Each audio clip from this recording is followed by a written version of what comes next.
Hello, everyone, and welcome to Portal 64. I'm your host, and we also have Semblance of Sanity. I don't know why I stuttered on that. Yeah. It's like I was gonna say like Semblance of Sanity Bros because I've seen you guys refer to it as that, and then just like Semblance of Sanity as well. I don't know which one you guys prefer. No worries, but to you, man, we're Caleb and Jacob. We're RWBY fans, and Oh, we're excited sorry. to be here. Yeah, sorry, I forgot. I get retweeted a lot once we go live. So we were just talking about Ruby Rewind just a little bit, and do you guys want to recap what you were saying before we went live? Yeah, it's kind of cool how fan projects kind of seem to inspire Rooster to make a lot of their own kind of fan interaction content, specifically around the episodes of RWBY after they came out. Just overall, it was kind of a cool thing in how they integrated fan questions on Twitter and really showed how much fans of RWBY the actual employees at Rooster are, because a lot of them don't get to see content, as it's being produced. They see like one specific small part of it that they worked on. Yeah, that they worked on in particular. Like Issa, does some animation. Some of the others might do some of the concept art and stuff, but until the episode goes live for like first members, they're just as blind as we are. Yeah. That's kind of... Yeah, I always thought that was pretty cool. And like Volume 2 started with like the behind the scenes like not like a documentary, but like it was almost like promotion for Volume 2 that they were doing behind the scenes. Yeah, they took a lot of time to show kind of the process for some of the voice actresses, some of the voice actors.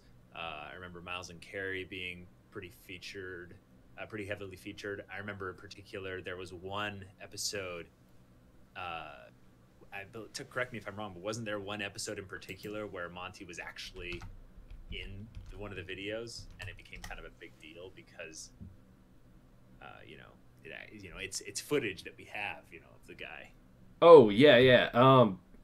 I can't really remember which episode that is in particular, but if anyone's already in the the comments out there, let us know which behind the scenes video there was, because I think there was only 4, because they ended up not doing that many of them for some reason. I think it was just because of the actual workload they were having to deal with, so it was just too much to do those in addition to a lot of the stuff in Volume 2. Well, the team was also extremely small back then too, so much smaller.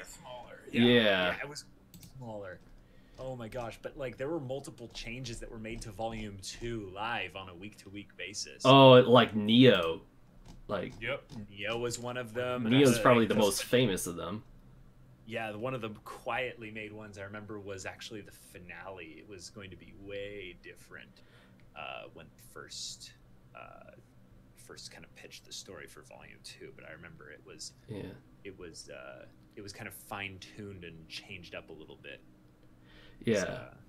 Because it was a much bigger endeavor than Volume 1 was on every... It was a lot closer to how Volume 3 ended, wasn't it?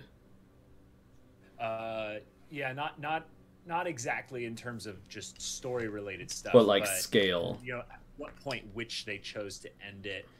You'll notice like a couple bits in the Volume 2 finale where there's characters kind of congratulating each other for the stopping of all the Grimm coming into Vale, but they don't have any audio attached to their hand motions and stuff. So it's not like it was completely unfinished, but it seems a little bit like, there was some stuff they wanted to do, but they weren't necessarily able to put it all in. Okay. Yeah, that makes sense. Also, I found the video you were talking about. It was the production diary number 2 that has Monty. Yep. He's in the thumbnail, so it's like, oh, that made it easy. Number 1, wait. That is weird. There's only production diary 2 and 3 on the site. Oh, okay. But I thought number 1 was the one with Lindsay, but that says it's number 3. So yeah, it sounds about right. I don't have access to my computer right now. Jacob and I are having to do this on a phone. Yeah. Oh man. Yeah. You guys said you're like having stuff moved around and. Yeah, our entire recording section got moved over the last few days. and we don't really have stable access to it after about 4 p.m. our time, which is about an hour ago. Yeah. So it's just something we have to deal with and stuff. Right. So we do most of our recording from morning. Like 9 to 1. Yeah. All right. I mean, it's nice to have your recording done earlier in the day, because mine's actually done after 4 p.m. for me. So my work schedules are so weird now, because like it's basically I wake up, I go to work, and then I come home from work, and depending on how I'm feeling, I'll record or I'll edit. And oftentimes I'm doing both. I'll like record and then I'll edit what I recorded within the same day. And whether or not it's finished within the week or not is another question. But yeah, totally. Yeah, it makes sense. I mean, if you have a recorded project and stuff, you want to get at the very least the beginning stages of the editing on rolling. Otherwise, you're going to be sitting there looking at those edits for the next couple of stuff, and that just pushes everything else back. Yeah. Jacob and I have definitely, as we've been doing our channel and stuff, that the quicker you do the edits, the happier you are. Yes. Yeah, I totally agree with that. Which I've been having this weird paradox with lately. I've been doing these like RWBY discussion videos. I had like a five things that I think Volume 5 did great, and then I had one kind of saying like I debated about the title whether it was like things Volume 5 could have done better or did wrong. I kind of went in between, had thumbnails that did wrong, and then titles say could have done better. But gotcha. With those, I was wanting to do more editing to make the video look nicer, but I was also conflicted with time. Like, okay, how fast do I want this video to come out versus how nice I want it to look in production. And the first one, I think, could have done a lot better if it didn't get hit by the magic block censor of YouTube. Did you guys get hit with the blocking at all? What are you talking? Like a lot of people had like reaction videos get blocked or discussion videos get blocked. Yeah. So you're talking about for like our reactions for Volume 5 and stuff? Yeah. Yeah, we had a lot of problems with that. When we went through the middle stage of it, not only was I going on a trip that caused a few problems with recording and such, we had a segment of episodes. I think it was episodes like 8, 9. It was the point where Cinder went to go deal with Raven. Right? Oh, and like the next episode after that, and the next episode after that, we had about a 3-week wait from Rooster Teeth in order to get our content unblocked.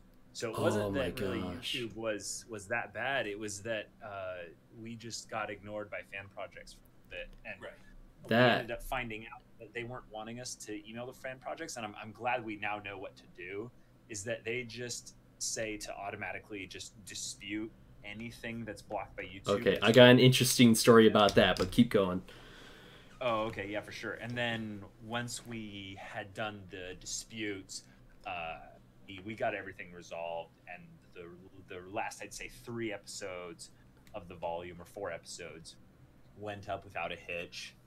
And yeah, I'm glad we're going to be ready and knowing what to do exactly for Volume 6. Yes. Yeah. What was your story? Okay, so a lot of my videos got hit by the beginning of the volume, and then like it was weird. It was the beginning and the end of the volume where I got hit with blocks. The middle, not so much, which is weird because like I'm sure you guys have noticed, it's always like the first couple and last couple of episodes that get the most views for reaction videos, because that's usually where like the big reveals or the exciting stuff happens, I guess. But unless it's Volume 4, then everyone's biggest hype episodes were when Crow they were all in the middle. Crow and Tyrion fought, and then Weiss's singing reveal. Yep. Yeah. No.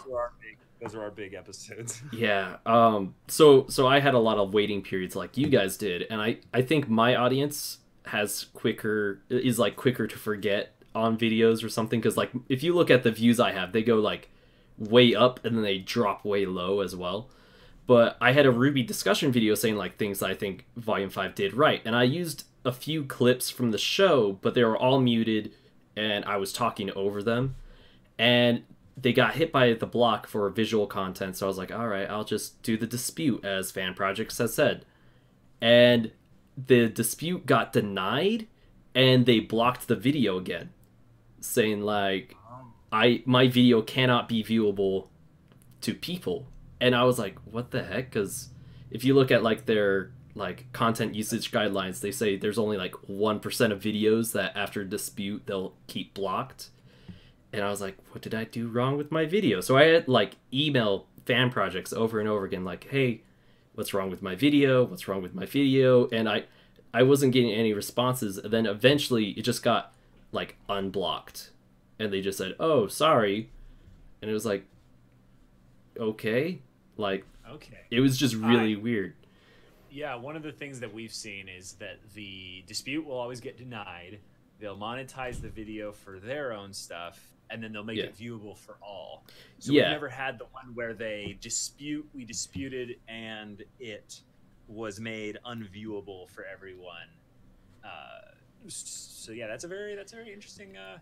It's very interesting. Yeah. So I'm used to what you got, but then it was like this video got hit with like a, just blocked. I was like, what the heck? I mean, I'm glad it got fixed now, but it was like, I feel like view-wise, it just totally dropped because of it. But I had a lot of people interested in the video and wanting more of that.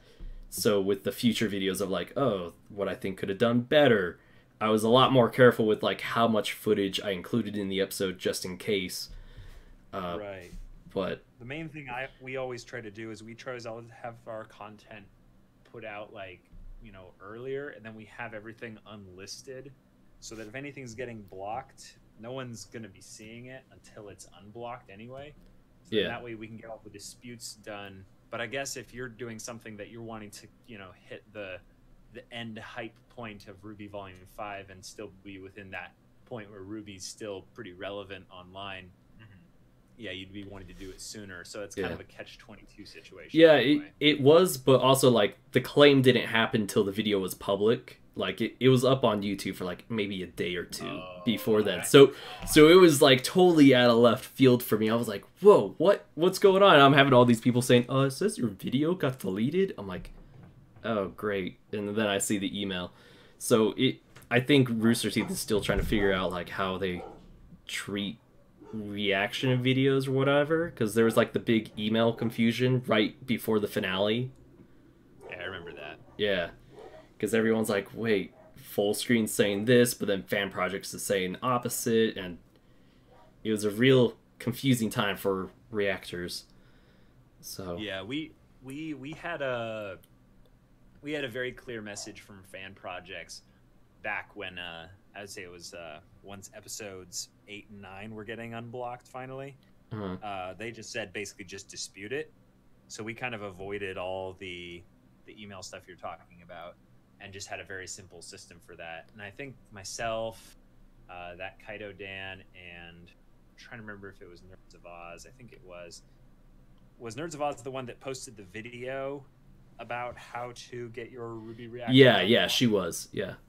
Yeah, she, myself, and Dan, we were trying to let people know, like, stop emailing Fan Projects. Just dispute it, and make sure that you're following the RT content guidelines. Yeah, and which is weird because Larissa was the one telling me to email Fan Projects, and she's like, "Oh, you could either dispute or just email them." And I was like, "Okay," but yeah, we had just found from them that it had been a thing where they were getting too many emails, so they weren't getting to everyone in time, and also people would be emailing on Saturdays, when the episodes would come up. Oh gosh! And naturally, no one's at work on Saturdays, so that's they have to wait until Monday to get a response. But if you did the dispute, you'd be getting responses by like Monday. Your video would be able to be uploaded, which is not bad. But yeah, I think that Rooster Teeth has done a good job of being, at the very least, kind of willing to adapt and communicate with us, because I mean, YouTube has gone through enough problems in the last year or two. Oh gosh! So, as long as they're willing to keep communication open with most of us, it's good. Yeah, totally. Do you want to talk about Volume 5 or Volume 6 now? Yeah, totally. What did you think about Volume 5? Jacob, would you say that Volume 5 was one of like the better volumes like of RWBY as a whole? Like I'd say it's right behind Volume 4. Yeah, I would say that one of the volumes that gets, I'd say, passed by really easily a lot is Volume 2, because people forget like how like much character stuff happened in Volume 2, and then Volume 3 happened, and suddenly RWBY became a hype show. Oh yeah, as opposed to a fun character show. Right. And what's interesting is I think Volume 5 was trying to recapture the Volume 2 feeling, and I could see that. Yeah, they really succeeded in a lot of ways with that. They had some pacing issues with Volume 5 as a general, but that's mostly because they were drunk on the power of 2 more episodes. I mean, there was so much more footage in this episode than there ever has been in a RWBY episode by far. Well, and also because since they're coming off of Volume 4, so we actually have characters that are like coming back together finally. Yeah, that means there's a lot of conversations that need to happen, because this is where they're actually processing what happened in Volume 3. Right. Everything else was just the immediate like fallout. Right. Volume 4 was fallout. Volume 5 is process, regroup, and move forward. Yeah. And Volume 2 didn't really have that same thing, but what it did have was the processing. It was, you know, Pyrrha and Jean processing, you know, what's been going with their characters.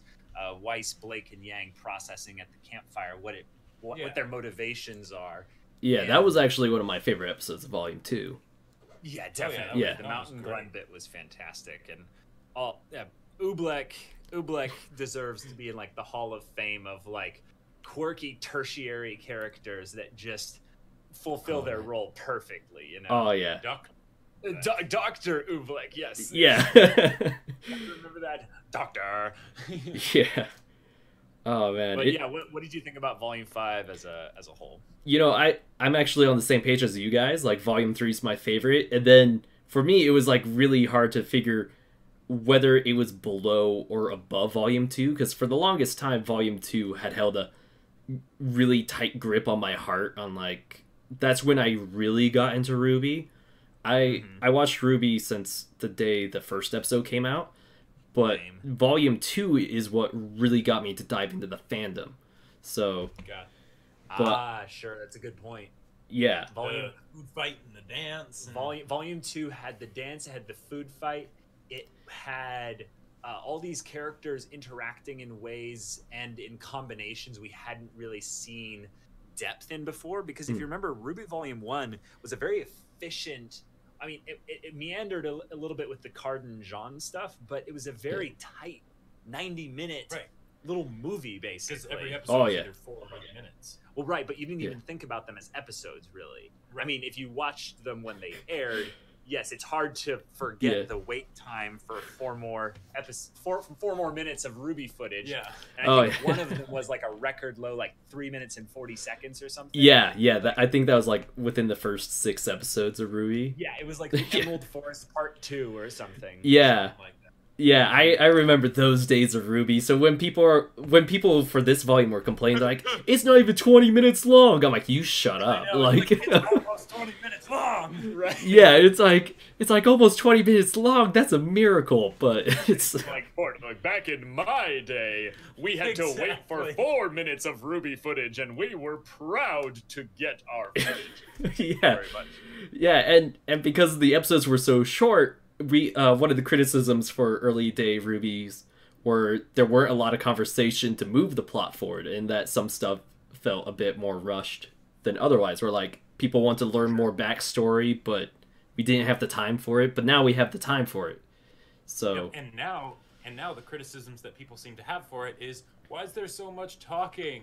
Yeah, why isn't it like faster paced like it used to be? Yeah, Verif mentioned that in the comments just a few minutes ago. But it's like, for me, I really liked the talking, but I think there was like 2 conversations that were not too different from each other in Volume 5. And it was like, which I didn't mind too much, because at first it was like, okay, here's Oscar, we gotta explain his situation with Ozpin. And then, like, you know, once Yang and Weiss came back together, it was like, all right, we need to explain it to these 2 people, but then also Yang's very, like, cautious of who to believe, so we need to convince her, make her believe we're the good guys. And in both conversations, I was like, man, I liked these, but I just wish Ruby would have just been like, hey, Ozpin, what's so special about my eyes? Because he was the first one to bring it up, you know? And it was like... question that we were always waiting for them to ask. I think Silver Eyes was like my biggest gripe with Volume 5, but other than that, I've loved it. So. That sounds like a really great big gripe to have for a volume, because it's like, it's the power up of arguably the main character who you know, hasn't really used it since then. Right. So I would the elephant of the room of like, it did something really cool last time. Yeah, but it did something really cool 2 volumes ago. So if anything, what I'm now excited for is that because it did get used at the end of Volume 5, I know that there's a great reason for it to be brought up more in a more sense of immediacy. But the criticisms I heard a lot of were that the show didn't seem to really give specific characters really any development. It focused it a lot on like specific characters, like RWBY got people saying like RWBY got no development. They think there was you know, too much focus on some Oscar stuff when it really like should have been a little bit more evenly distributed, or maybe like I've never heard anyone upset about how much awesome Yang and Weiss stuff we got. Yeah, we got oh man, dude, like Weiss, Yang, and like even Blake got some like really good stuff in this volume. So like I would argue Blake has done the most this volume. Oh, that'd be a good question. So Jacob, who was your favorite of the 4 RWBY girls this volume in terms of what they did, the character development, and like just overall like? Okay, now I should say Yang, but all I can think of is Weiss dabbing, and that was really, really cool. Yeah, that's true. But I think if you were to say, you were to say Yang. Yeah. Okay, cool. Because I wanted to call special attention to Weiss this volume, because Weiss took on a role that I feel like makes sense based on her development, but it also feels like a jump in growth. Like she suddenly took a big leap because she left her dad. Because she left her dad, and because of that, she ends up fulfilling kind of this team. Mother, where she ends up being the big sister to Yang, because Yang doesn't have a big sister. Yang doesn't have a mom really right now. Nope. She ends up being kind of a I would say a foil to some of the other characters who are just kind of wanting to goof off and stuff, as well as, you know, being who she is. Yeah. But her particular moments with Yang are something that we haven't really seen from any RWBY character. We've only seen it from like the adults to the kids. It's like it was usually just like a mentor-student type thing. Right, like Ozpin to RWBY or Gira to Blake. I think technically you could say that Sun does something of that nature to Blake in Volume 4 after Sun gets wounded, and he kind of reminds her about how you can actually rely on other people. You know, you think you're not right. You think you're being selfless, but you're not. In this case, Weiss used a very like personal, vulnerable story about her mother in order to connect with Yang's, you know, emotional state at that time. And well, and even, good. Like even before that, just the moment when they meet in Raven's tribe. Yeah. And then Holmes starts playing. It's like, that's your mom? Yeah. That was so good. Your mom kidnapped me? You kidnapped her? Yeah. Oh, man. Like, I have to say... But Yang, I will say Yang, at best voice acting this volume, other than Ilya. Yeah. Like, yeah. No, I'm hands down on that. Voice acts so well. Yeah. Oh, I mean, man. I just tip my hat off to Barb Dunkelman, because the the voice acting moments where she needed to deliver it, I could tell that she had improved like immensely from the volume 3, you know, just leave me alone. Like sometimes bad things just happen, Ruby, you know, that stuff. Right. Like, that was good for volume 3, but this is volume 5 now, and she's way better. Yeah. Oh, it's it like I just love that scene with her and Raven in the finale where you just feel the weight from the tone of their voices. Like even if you cut off all visual that was going on, you could still tell how serious everything was feeling. Yeah, totally. She's just spitting fire and just the best ways. Like so often Yang's lines, they were exactly what I was hoping she would say. Like everything was just built up to it so much where it's just like, and your next line is, and boom. Nice. So good. Yeah. But yeah, so you said Blake was your favorite in terms of the RWBY girls for like stuff being done. So what was well, I think she's done the most this volume as far as like she, you know, she was able to gather all the Faunus, she was able to get Ilya to switch sides, and also track down the White Fang to the menagerie, and then like even foil Adam's plot. Right. So, and I imagine there's like a lot of off-screen stuff. I mean, there was the off-screen stuff of seeing like Ilya take the fall for Finnick and crap. I always forget the other guy. Corsic. Yeah, Finnick and Corsic. Which that was all off-scene because we see Gira and Sun come in. They're like, can't believe they're getting away with that. And then you see Blake talking to Ilya, but I don't know. I just thought Blake did a lot, but if it wasn't Blake, I would definitely say Yang. But I feel like Weiss is very much the product of the final scene. Yeah. I would say Weiss was more of like a product of her development through Volume 4. Like it was a great way of showing that, oh yeah, she had this character growth. This is where she is now, and she's now able to do all this stuff that you couldn't really imagine her doing that in the first 3 volumes so much. Right. She was very, you know, she was the Ice Queen for a reason, you know? What went and warmed your heart while you were gone? Oh, bless you, Nora. I feel like you're really right. The girls each had specific things of development that were good for this volume, and while Blake made the most proactive story like choices in terms of like remnant level impact, Yang probably went through the most development. Weiss probably had the most standout, like, you know, epic moments in terms of power display, in terms of just, you know, emotional like weight and conversations and stuff like that. Yang's probably are a little bit, you know, more frequent.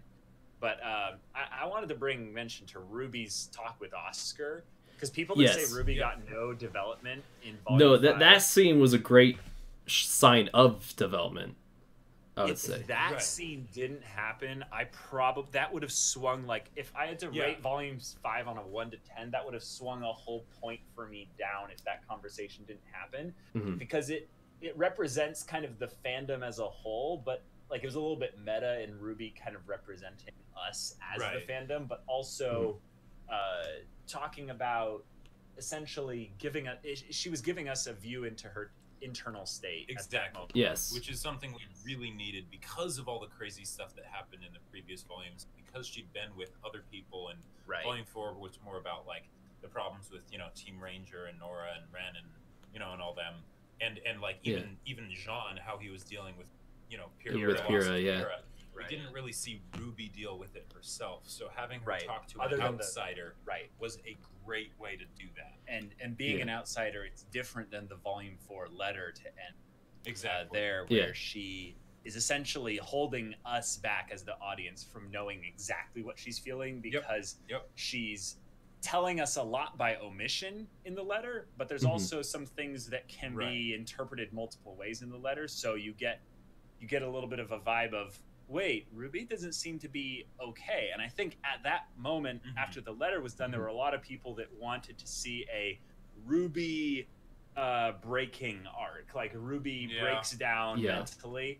And I think Lindsay Jones mentioned that in an interview. She mentioned that at the RWBY panel of 2016. So it was she like mentioned it there, but she's been mentioning it like multiple times, like on like tour and at like legit like news conference interviews and such. She was mentioning that as well. Where like, what would you like to see happen with your character? And she'd be like, well, I know this is a thing that, you know, some people really want and some people don't want, but I want to see RWBY, you know, have a breakdown of sorts. Yeah. And I think that this scene with Oscar shows that RWBY isn't teetering on the edge of that, but she is clutching on to something. She is clutching on to, like, holding tight onto the things that matter most to her in order to keep from going into that place. Yeah. Because I feel like a lot of the other characters in, like, Team RWBY, they'll all have personal things that they had to go through. Right. And because of that, they'll get a lot of focus on that, and they'll get time to sort of work on it. Right. But RWBY hasn't, because she's constantly concerned about other people. Right. Yeah. And which that also makes sense with when you take that with Volume 4, Weiss, Blake, and Yang, they were all by themselves, whereas RWBY was always like in a group of people, so it was like whatever attention we would be giving her was divided between the people around her as well. Right. Yeah. And her talk with Jean near the end of Volume 4, it's like right before the Knuckle of E shows up, where he's you've been through stuff, RWBY, like, are you okay? And she's like, oh, but you've been through worse because Pyrrha, and like, you must be hurting. And she just kind of looked like she was trying to throw off her hurt and like be like, no, let's focus on you, type thing. Which and Jean's in a bit of an acceptance stage, which is good in terms of grieving, because that means he's in the final stage. Yeah. But there's also a little bit of where you can tell he's been a little bit jaded since then. And then when you see Cinder, you know, and him encounter each other at the end of Volume 5, you can tell that the emotional weight there is just a slight degree away from just boiling over, because it's still there. He's still it, but it's still there. Right. He's not numb yet or anything, but seeing Cinder was pretty good for triggering things. And not just that, but she totally was like egging him on with like saying, "Oh, who are you?" and then like furthering the hurt. You know, she legitimately did not know who he was. Yeah. No. What I was saying was, I bet she. Yeah, I was saying she did that on purpose. Like, she was toying with him. There was like a week or two ago, I was talking about the finale, and it seems like Cinder has a habit of toying with her foes. Like in Volume 3's finale, when she's fighting Pyrrha, she could have easily taken out Pyrrha with her maiden powers at any moment, but kind of toyed around with her, kind of entertaining Pyrrha with the thought of maybe she could win, but at the end saying, "Do you believe in destiny?" kind of as like a, no, this was not going to work out no matter what. But then she did it again with Jean, kind of toying around with him. Pyrrha was the one that said, "Do you believe in destiny?" Oh, yeah, sorry. Gosh. No, sorry, I forgot. Cinder said yes. On a trivia sorry. Stint, you know, Cinder. My RWBY knowledge nowadays. Have every line. Oh, man. Yeah. Yeah, no, sorry. But I was going to say, I think Cinder does have an essence of kind of... She does. Of narcissism and Machiavellianism, so she does try to manipulate those around her and such. Well, and Salem Raven brought that up with the whole thing of the name, and that was pretty meta as well. But Cinder doesn't really seem to care about people that aren't strong, and I think that shows how she's the kind of person who really, really desires to be powerful and to be feared, and that's what we saw in episode 7 of Volume 3. We didn't see, we heard her talk about that, but Jean isn't powerful. He's not strong, and when she was studying up on the students in Volume 2, she wouldn't, mention Jean at all, probably, because he had no semblance. So who is he again? I don't think he said that at all intentionally. Otherwise, it would seem a little bit too kind of fourth wall breaking, like somehow she got the cast list or something, kind of how RWBY got the cast list on Cinder and suddenly knew her name at the end of Volume 3 for maybe undisclosed reasons. Maybe that was them specifically trying to like reference that and being like, no, we know who knows who's who and who doesn't, Yeah. Right. That's good fun, though. Good fun. Yeah. What do you think about Volume 6, though? Volume 6, I'm pretty excited for it. I thought I thought it was pretty interesting that they're going to Atlas, especially since Weiss just spent all of Volume 4 getting out. Weiss. But also it's like I'm wondering if Volume 6 is going to be mostly them trying to get into Atlas since it has its borders closed off. I was going to say, does it make sense for them to head to Atlas just because it's geographically closer to Mistral?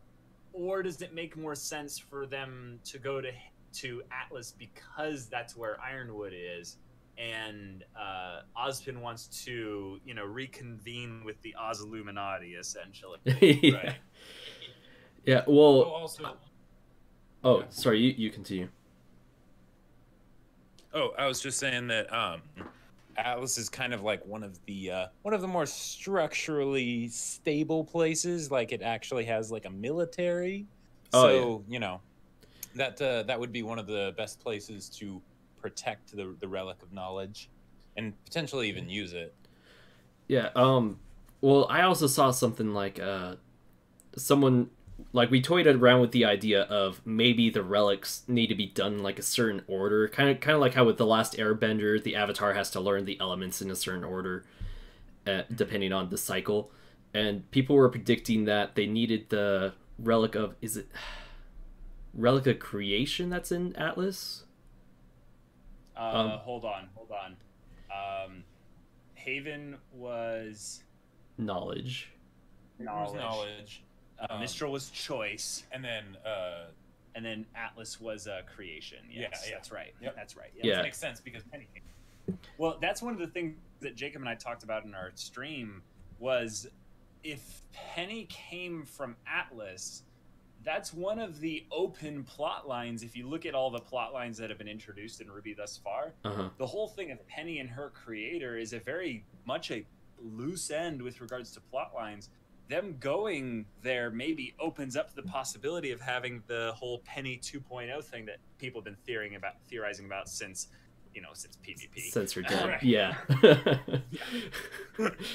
RIP. And that could really make sense if, say, Atlas, regularly used their, relic for the purpose of making things. Maybe that shows why, there is even such a thing as Penny.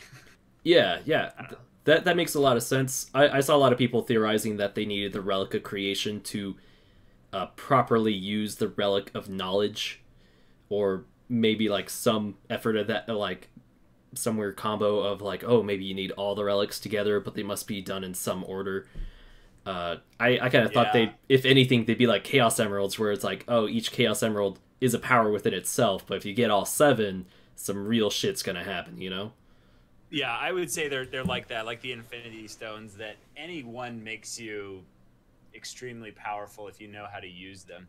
But I think the reason why Oz separated them and buried them essentially was because he wasn't scared of anyone using an individual relic. He was scared of someone assembling all 4 unchecked and then becoming essentially a god. And I think that as far as Salem's motivations go, which are pretty vague, it's basically just to become a god of some kind. Yeah. Kind of a la Full Metal Alchemist Brotherhood, Oh, yeah. Using all these peons for the purpose of, ascending to truth. Yeah. I don't know exactly. It's super vague. Yeah. No, I was... Do you do any crackpot theorizing on this podcast? Yeah, dude, all the time. All the time. Oh, all the time? Yeah. Okay.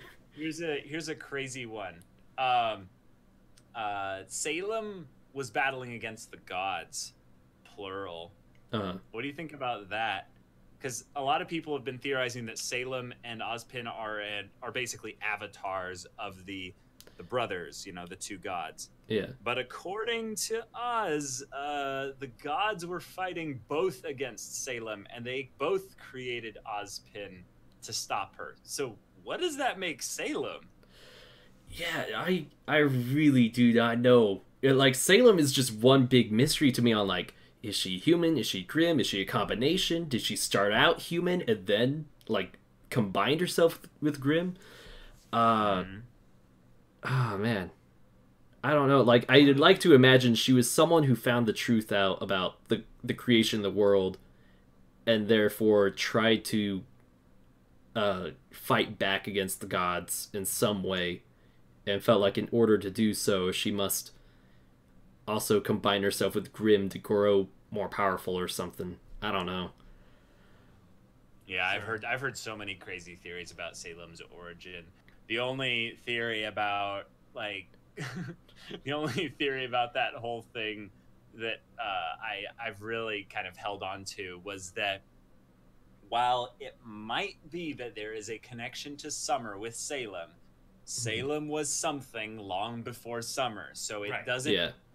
It doesn't make sense for the big reveal about Salem to be that it's some grim entity possessing, you know, Summer's body, because Salem was Salem long before she was the, you know, whatever we see in front of us right now, you know, millennia old. So as long as, you know, we're going from the standpoint of Salem is something on the level of the gods that was probably made by them and just resented them for some reason.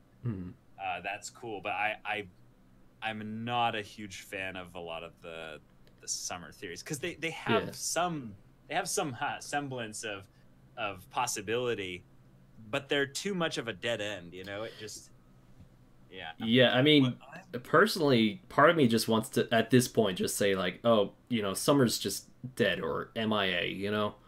I don't think she's involved with I don't think she is Salem.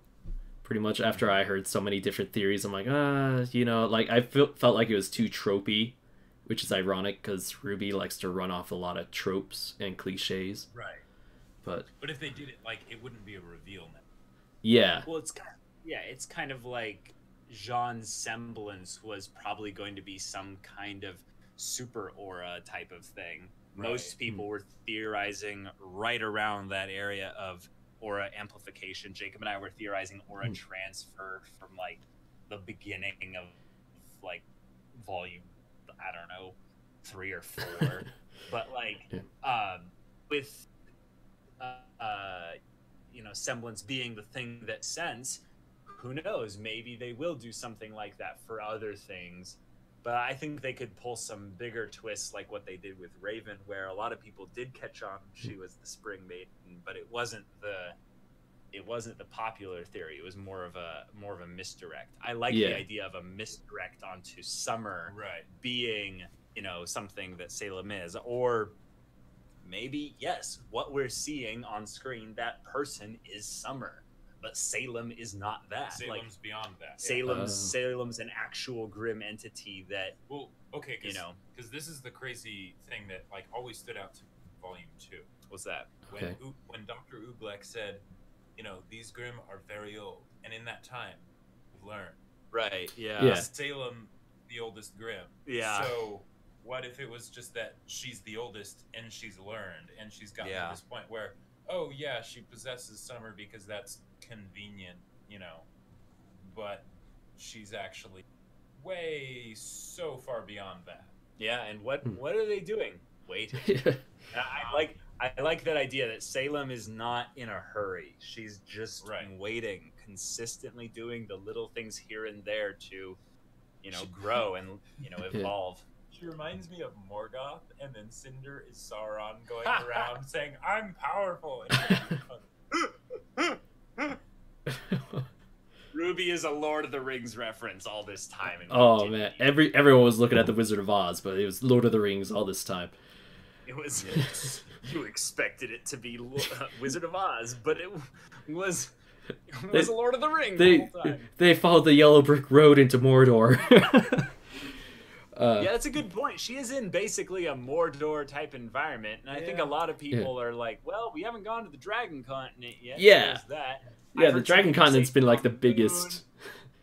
I've heard some people say she's in an extra dimension since there's already like multiple instances of some kind of portal magic. You know, here's a crazy thing. Do you think that Salem is in a grim like alternate world? Or does showing the moon in the background when she was there, you know, the shattered moon, mean that she is actually on, like, Remnant? She is on... I think she is somewhere on Remnant. Like the moon was kind of like the tail to me, but also kind of like seeing Emerald and Mercury there. Why did I forget? Okay, I don't know. I just all these regular people there makes it seem like it's not some extra dimension. But yeah, it made it seem like it's a regular. Right through a portal. I'm just saying, like, that's true. There was no problem with her doing that. Here's the thing, though. If they had portal, like the ability to portal, then why wouldn't they portal into all this? Well, no, they don't have the. I don't think they have the ability to portal. I think that there's like specific portals, and that's where a lot of the people came with the theories of, wait, if all the relics are separated, and that means you probably need to use them all at once. What if the relics are what is keeping Salem locked away? I think that's a relatively decent theory. Like Salem, doesn't need the relics as a. It's like a source of power. Right, but then that starts to fall apart when then you realize wait, why is Salem herself individually locked away if all these other people can come into her council room and go freely? So there's a lot of weird theories out there that don't stand up, but I want to see more Salem in Volume 6. I really want to see her like go out and do things. Like I feel like that could be like the end of Volume 6 is her lead. Oh yeah, that'd be a cool thing, or like maybe an after credit scene. Like she gets her hands on one relic, and that's enough for her to be like, okay, I'm confident. I don't need to hide anymore. Let's kick this war off. Yeah, she's like putting the relic on her little gauntlet. And she's like, this does put a smile on my face, like I'll do it myself. I'll do it myself. Yeah. This is the time of Infinity War and assembling the God Rocks, as the fandom has called the gems thus far. I could see Salem getting a relic by the end of Volume 6. I mean, Watts doesn't have any losses under his belt, unlike all her other henchmen. True. It's true. Yeah. Which is kind of funny. Do you think that the loss at Haven makes Salem less intimidating? No. If anything, I think she's going to tighten the belt on Cinder and them. Well, if Cinder survived, which I'm guessing she survived. That's actually a better question. You think Cinder survived, right? Yeah. I think it kind of fits along with what happened to her at the end of Volume 3, how she lost, and she's trying to have this growth for power. I think she's going to keep being knocked down and then always come back sacrificing like another part of herself for more power. This time it was like an instance of an arm for Grimm. Whatever happens next, I don't know. But I won't accept that she's dead until I see her go full Saren, where she's like 90. Right. Yeah. I think Cinder being the character who is getting corrupted is kind of a fun way of showing potentially how something like Salem could have come about if she was human at one point. Right. Yeah. Because then we get to see, well, Cinder had a Grimm inside her for a while, and I don't know if this is something that most of the fandom has kind of caught on yet, but we're not sure actually when or how long Cinder has had the Grimm inside her, but at the very least we saw Salem kind of helping it heal her of sorts in Volume 4. But if anything, that just seemed like she was helping the Grimm grow to give her a new arm. Right. Yeah. Exactly. But it was also something that she has to fight back against too, because she was telling Cinder like you have to fight it. You have to dominate it. Yeah, you have to make it fear you. But and this is another weird thing that I don't know if this carries over well. But Cinder had that glove, and I think the glove is probably its own specific thing. But did Cinder have the Grimm in her when she stole the maiden power from Amber in Volume 3? Oh yeah, that was something I questioned, and I think I sort of found a way to debunk whether that was like in her, just because. So when she got damaged by the Silver Eyes, we could assume it was like her left arm that got damaged. But when you look back at the scene where she's stealing the power from Amber, she's using her right hand, and that's where the Grimm comes out. Oh, but that doesn't necessarily mean the Grimm was a part of her arm yet. That just means that the Grimm, at that moment, she preferred to use her right hand. But if the Grimm was in her, like her heart or something like that, was in her vital organ area, that would explain why, if at all, Cinder got hurt by the Silver Eyes, because the Silver Eyes are an anti-Grimm thing. Yeah. And if Cinder got hurt, it would make sense that the reason why she got hurt was because she was already part, Grimm in some way.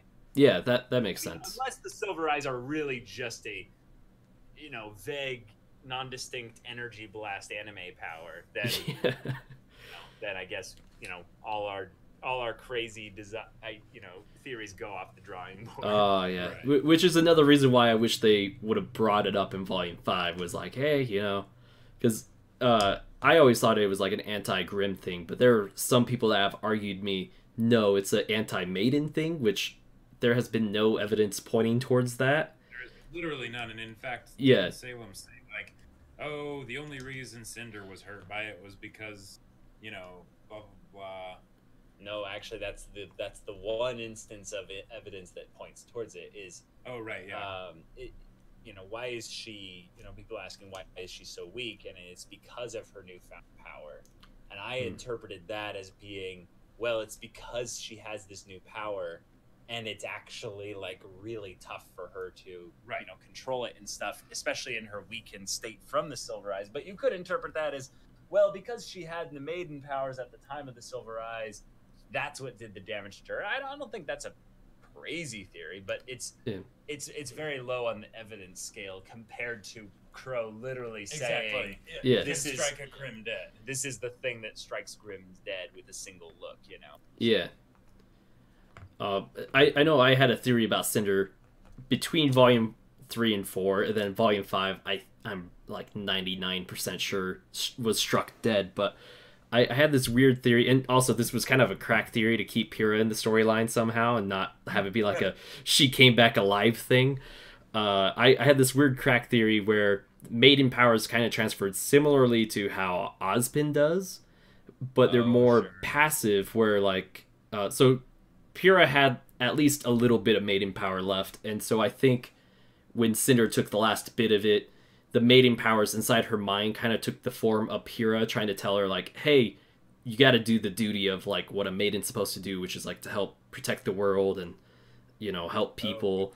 And that's what I thought Salem was referring to back in Chapter 1 of Volume 4, was like, oh, you need to fight it. I was like, oh, maybe she's fighting, like, the maiden power telling her to, like, no, Salem's bad, like, we're not supposed to be helping her. Yeah, the piece of Pyrrha's soul that's still lodged inside her or something like that. Yeah, and I thought, if anything, it would dive into, like, seeing, like, some inside Cinder's head dialogue between Pyrrha and her, but now that it's revealed that she had a Grimm arm, and that's obviously what they were talking about, I've just let go of the theory and accepted Pyrrha's death. Theory, though. Yeah. Because they always have talked about the aura potential of when, it's like, this is a story of a man with two souls, each fighting over control of his body.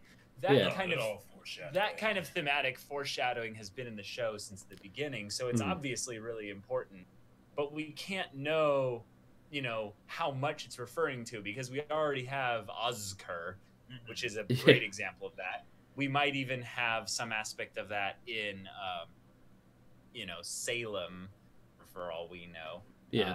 She might be someone very similar to Ozpin. Right. We don't know. Yeah. It's also the dark versus light, the brother gods. There's so many applications for it. There's Penny, Yeah. There's Pyrrha having the soul of Amber shoved into her potentially, like all that kind of stuff. Yeah. Yeah. Also, one thing about Salem that I was thinking of, since you guys mentioned, like, Cinder slowly becoming more Grimm-like, was Salem, she has those, like, black veins you could see through her, like, skin and all that. It kind of made me wonder if she did start off human and, like, inject Grimm essence or something to become more Grimm-like. Does that make any sense? Yeah, I mean... Yeah. Yeah, I just usually think of, like, if Salem was something that's, immortal like Ozpin, I'm going to tend that she is actually closer to, like, what actually makes up her essence is not the human part, it's the Grimm part. Yeah. So it's not that Salem is the human with grim aspects, but she's a grim with human. She is aspects. the perfect grim with human aspects. Yeah, that'll make sense. Yeah, I was just trying to. I don't know. I had a better way to explain it in my head, but when you try to verbalize it, it just disappears.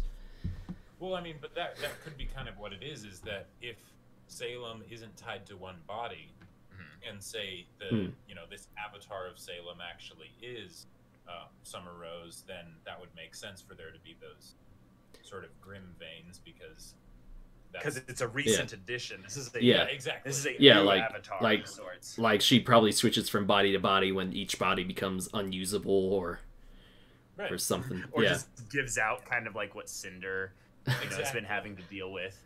That would be something interesting. It's kind of Full Metal Alchemist Brotherhood, the soul being incompatible with the body that it's inhabiting. Yep. But Volume 6 theories, maybe? Like what are some specific things you want to see in Volume 6? Oh man, I mean, I want to see more Raven. That's for sure. I think she's kind of starting to go on a redemption / repentance arc.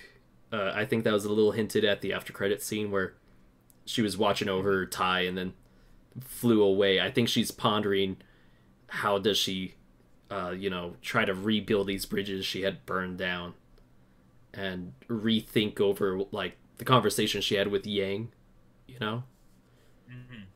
Yeah, she's definitely entertaining the idea of going back to Tai Yang. It'll be fun to see that conversation. whether or not they do. Yeah, we theorized that if that conversation happened and Tai Yang and Raven spoke at Patch, Zwei would be in the middle trying to do cute puppy things to make mom and dad happy again. Oh man! And for a moment, their concentration would break and they would smile at him. And then they would go back to being stern and serious. Oh, and yeah. So I would be like, I tried. Yeah. His ears would droop. Be like, why can't just this family be happy again? Oh, yeah.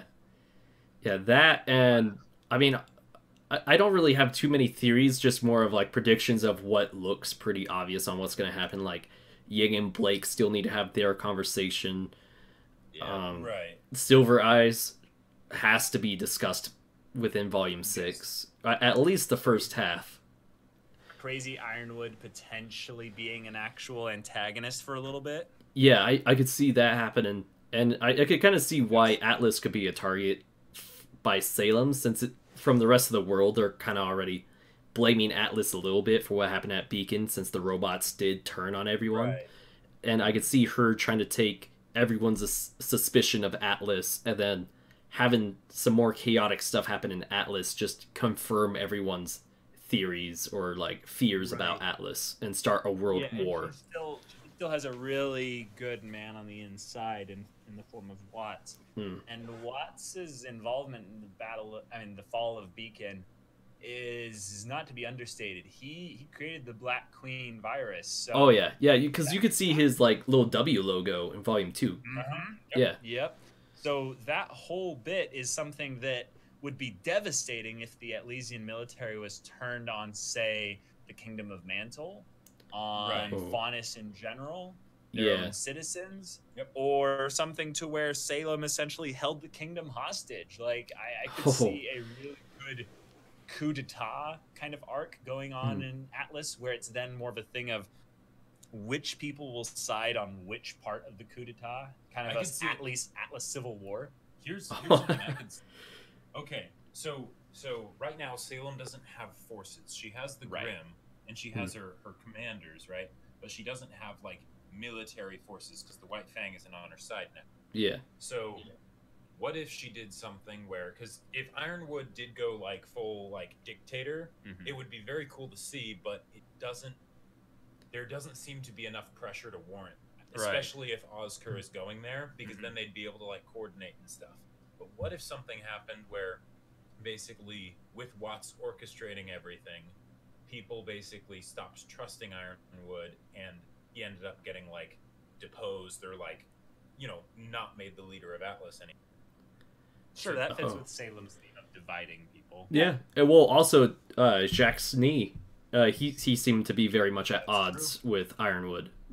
And it wouldn't surprise me if he had some sort of business connection with Watts, and Watts is able to use Jacques Schnee. Yeah, well, one of the things that another thing is a really easy time to know what part of Atlas Watts is a part of. Watts is the one that sends them the penny designs. Oh. And I know that's because he hacked Ironwood's bit, you know, because Ironwood put his scroll on his Osmond's in Volume 3. Yeah. But something tells me that Watts is the kind of person who might be involved in, well, his name is Watts, so electricity. Right. Might be involved in the science aspect of Atlas. And what if he's connected to Penny's creator? Yeah, I've actually been theorizing that, because they mentioned Tyrion needing a new tail to Watts, as if like, hey, go get your buddy or you to make a new tail. And I wouldn't be surprised if he also had something to do with Yang's arm as well. Or Mercury's legs. Sure. Oh, true. Yeah. Yeah. I mean, we know it's Atlas Tech, right? Yeah, it's Atlas Tech. Tech. No, we don't know if it's Atlas Tech. Well, he just said these things aren't exactly cheap, you know. But I don't think anyone else in the world has robot tech. Yeah, that's true. VYTAL does, I believe. No, they don't. No, they don't. It's all imported from Atlas, I think. That's true. So, that's really odd. Creation is a relic over there, and those guys have all the robots, all the advanced technology. I would love to see. We mentioned this in our RWBY Volume 5 live stream, but I want to see Penny 2.0 army that gets taken over by Salem, because that would be terrifying. No. Dude, have to look like RWBY would have such a breakdown if that happened. Like, but the thing is, they wouldn't have the soul of Penny. No. No, but I think just the sight of them looking like Penny would be enough. I mean, yeah, I mean, they probably wouldn't look like Penny, but Atlas is probably making more pennies.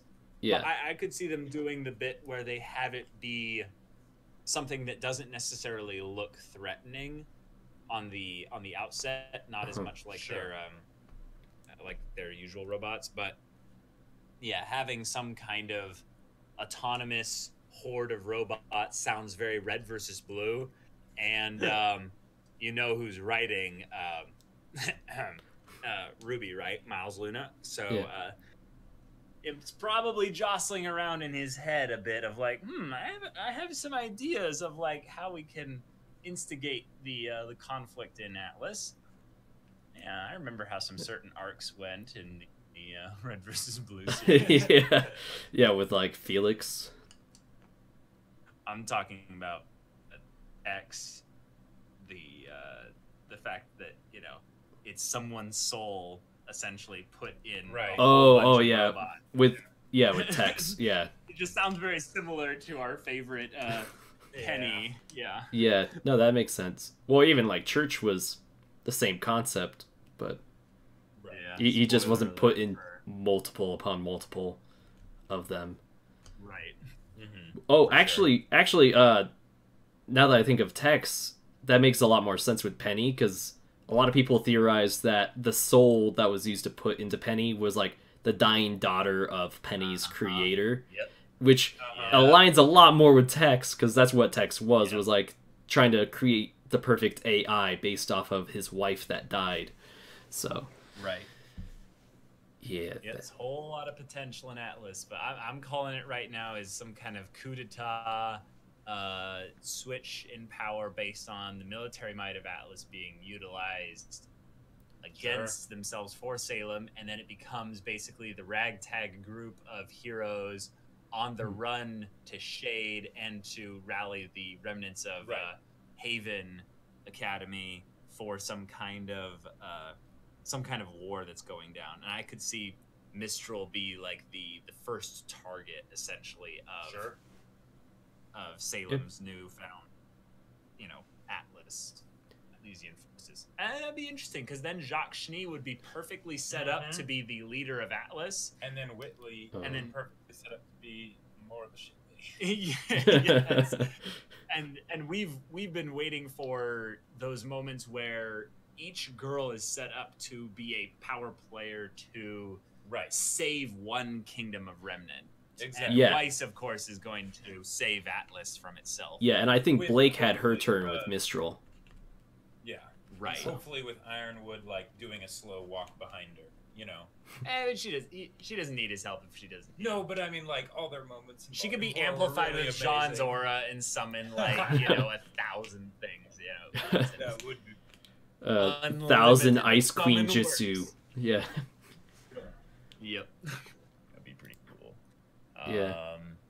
But yeah, I think that the good guys needed this win, but because they had this win, Now they need to lose. things are not looking too great for them moving forward. No, Right, 'cause if the it good guys doesn't. win again, like, Salem will be a joke. Well, no, not that she will be a joke. It's that Salem might actually intervene this time because she needs to be directly involved. Sure, yeah, And that's the way if- they could do it, yeah. And that just shows how terrifying she actually is. Because if Hazel is just one of her, you know, pawns and such, Hazel couldn't be beaten by them. No.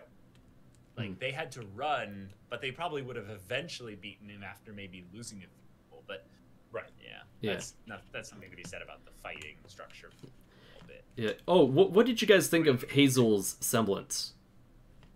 I loved it. I was so glad that they incorporated the dust, Yeah. It's the dust bit. I wasn't super like impressed by his semblance. I liked it from a narrative perspective of, you know, numbing himself to pain Because of what happened to because his of what sister. happened. But it was more of just like the entire mechanics of the fight with him really felt like a boss battle, like we got with the Nevermore, or you know, things like that. Yeah, I agree with that. I just thought his Right. yeah, I just thought his semblance was a little basic, since, you know, numbing pain or like people ignoring great amounts of pain isn't like a too abnormal thing from Well, especially since with their aura, like, that protects them anyways, so Right. yeah. Well, what I didn't find really interesting was his semblance individually. I just found that his abilities as a fighter was something that Jacob and I immediately, when we heard this guy in Salem's Evil Council of Evil talk with the evil baritone voice, we were like, oh, okay, that's the guy we really have to be worried about, because the laws of anime dictate that if an deeper antagonist, their voice is, the more more you powerful, should be worried about. the more you should be worried about them. We don't want any more Kirei Kotsukines out there and stuff. And this guy Took it up a notch. This guy, this guy took it up a notch, because when he shows up and Adam makes his little play with Sienna Khan and Hazel is like trying to talk him down, that makes him seem even more terrifying, because for some reason he has this weird code about not killing people. Right. He's on the Council of Evil. Exactly. Like, Yeah. It up because calm man's wrath. Exactly. If he's usually this calm guy, what is he what like makes him when he's angry? And then I loved Murder of Birds' little memes with the over and over. Was it that? And then the Osfin! Yeah. Yes, sir. With or without Oscar. Yeah. Osfin! Like, I loved hearing his voice acting go into that kind of over the top growling voice. Yeah. But with the dust effects. With the dust effects and everything, it just really sold it. And they didn't really hold back from making him overpowered in terms of giving him also a aura that apparently regenerates exceptionally fast, which I wish we had seen happen. Like I think his real semblance is just being huge and having an aura that doesn't really go down. Yeah, like that I would prefer be the description of his aura rather than he can ignore pain or not feel pain. But Hazel is my favorite out of like all of Salem's little group, because he seems like the most dimensional villain out of all of them. I mean, other than Cinder, because Cinder's kind of different. She felt like screen time. Well, right, but she also felt like a new addition to the council sort of thing. But of the three guys, Hazel stands head and shoulders, no pun intended, above the rest of them, because he literally stands. Yeah, like I love Salem, and I think she's a great classical villain, but I just thought like Hazel was really intriguing to me, because he's for a lot of the time was a reserved guy and had like his code, but then seeing him just like let it loose in the finale also sold it. Yep, it was awesome. Yeah. Although it makes me wonder, like, how Watts would be, like, if Watts fights at all, or... I'm really hoping he doesn't. It would be really cool to make it a big deal that Salem doesn't need people that are necessarily good fighters. It's just that, like, I want him to be like the Peter Baelish kind of guy from Game of Thrones, where he has information, he has knowledge. Right. Dude, he even looks like Peter Baelish, too, so Exactly. it works. It works. Yeah. He looks like a scumbag. He dresses like a scumbag. Does he have a goatee? He has a stupidly big mustache. Yeah, he has a stupid mustache. He has a goatee. Well, also, he gets secrets out of, like, everyone's little secrets by hacking into the computer systems and all that. Yep. So. Yep. He fits. Yeah, Watts, Peter Baelish. I want to see Uncle Hazel, though. Oh, this was a theory we had, was that Hazel is now going to be kind of protective of Emerald and Mercury until Cinder comes back, if she comes back. Because we didn't expect that anyone on the Evil Council of Evil to really care about them. Yeah. Because they're Cinder's pawns, right? Yeah. But since Cinder is now gone, at least temporarily, and Hazel, carried, Emerald, away, are we going to get, like, this awesome Uncle Hazel that's, looking out for the lost kids, basically. Yeah, that'll be interesting. Oh, what about Adam? Because I don't see Adam being of much use to Salem. Oh no, Adam needs to basically come to his own wit's end, basically. Yep. And he has nothing really to offer Salem, kind of like Leo. So he might be a little bit worried to go back and report to Salem. I don't think he's ever reported to Salem directly. Yeah, no, it seems like it's all been done through Hazel. Yeah. So. But I think he likes to flash his I know Salem card. Oh yeah, powerful friends. And by friends, I mean friends of Salem. Right, yeah. And I think that's the kind of thing where he wouldn't necessarily want to go back with them. Right. Because he needs to roam around as a mad dog. Well, but the thing is that when we saw them leave, he was in the tree, and he did follow Emerald, Mercury, and Hazel. So, will he go back with them? Will Hazel basically be like, "No, you can't sit with us," kind of like Mean Girls kind of style? Yeah, and he's like, "No, you killed Sienna without my consent." So he basically beats him down, sends him back into the woods. And Adam just has to, like, grow a beard and, like, figure out how to survive and get food and stuff. So there's, like, nothing visible of Adam's face. He has that mask, and then, like, the rest is just beard. Maybe a nose sticking out. I would like Adam to just exit from the story. There's a lot of edgelords in this show already. And, like... Are there really, though? Tyrion... Yeah, but... Yeah. I would say Cinder. Yeah, Tyrion, Cinder, Raven. Adam, Mercury. Raven. Yeah. Mercury is like discount Adam, I feel. He's like the younger Adam by like 3 or 4 years, Yeah. But it's like he hasn't been an edgelord long enough to like get the trench coat and the sword yet. So he's still just walking around like talking smack. He's not at full zipper level on like every appendage Adam. Right. But he does have like the daddy's issues, He's like, I killed my dad. I mean, you can't have daddy issues if you killed your dad already. Yeah. That's Mercury's logic. Yeah. I had daddy issues. But then I killed him. Yeah. And now I have 3 times the daddy issue. Yeah. Now I can't properly resolve them. Not with my daddy. Yeah. I got 99 issues and a dad ain't one of them. Oh my god. Yeah. So what did you guys think of like Adam? Because some people were disappointed thinking he looked weak, and then other people were just kind of like, oh no, he'll be back because this and this still needs to happen with him. He did look weak, and that was the whole point. Yeah, that's what I was going with. Level as far as villains go, except he doesn't have good banter, so he really has nothing. Yeah. Yeah, no, on one hand, I see what they're saying, because if you take the Black trailer in context, Adam seems like one of the most competent fighters in the show.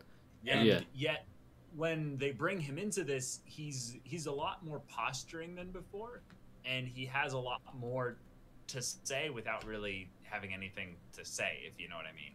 Yeah. And when he gets kind of punked by Blake with the little shadow sidestep, that was a little bit odd, and I wish they had continued that scene immediately with the first scene in the finale. Right. Then it would have worked, because Adam is an emotional beast, and he wishes he was a beast. He wishes he was a beast, but he's modeled after kind of the Beauty and the Beast kind of dynamic. So him having his moment of emotional frustration, I totally am fine with that.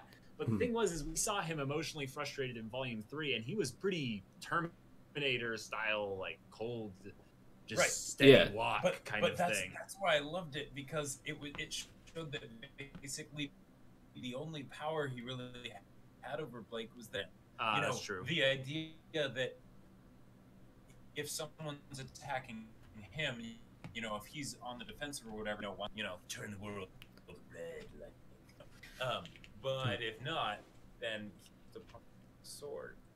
And we don't know his semblance yet. I mean, we have an idea based on the whole energy redirection thing, but I've heard so many people say that's the properties of his sword. It's like some special atlas thing. I'm like, no. Like, Anyway, I don't know about Adam. It's a mixed bag, because I'm glad they did the finale the way they did, but the episodes leading up to the finale, right. It felt like they had so much awesome stuff they wanted to do in the finale that they spent the entire volume leading up to it, when they could have had more stuff in. Right. Had it more spaced out, maybe. Right. Yeah. It's also a production issue, I think, with them not being capable of showing a true ensemble cast fight simultaneously. That's I think they had the problem of having too much happen in such little space and time. Right. Yeah. It seems like they were going like at a pretty slow and steady pace, and they just went full throttle the last couple of episodes. Right, but then they had to cut away from too many actual fight stuff parts in the Haven Academy Hall bit. Yeah, like we didn't see Emerald and Mercury fight too much. Plenty of time for the fights with Ilya, Sun, Corsic, Fennec, Gira, Sunchucks. That's Gunchucks. Yeah.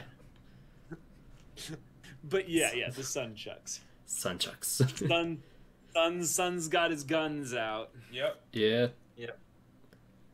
Yeah. No shade can be thrown. The sun guns are out. Oh my gosh. But I have faith in RWBY to amp things up every volume, because RWBY is a story about progression, and the show is anything like, if anything, it's another kind of example of that. Just to like watch a drill. Like a drill. Yeah, I mean, like every volume has like greatly improved. So I think even from like volume 3 to volume 4, there was like a great improvement in visuals, but also voice acting, and even like character conversation writing.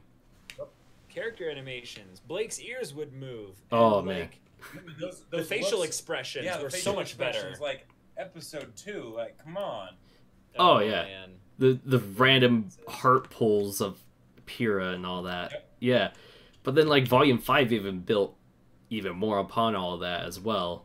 I thought, like the visuals were a little nicer, fight scenes were more polished, and they knew how to use Maya a lot more effectively in volume 5. So there were a lot of moments where you could tell that they upped the ante. There's a lot of goofy little inconsistency moments, but that's been RWBY since the beginning. Yeah. So exactly. Yeah, ironing those out. That's nothing new.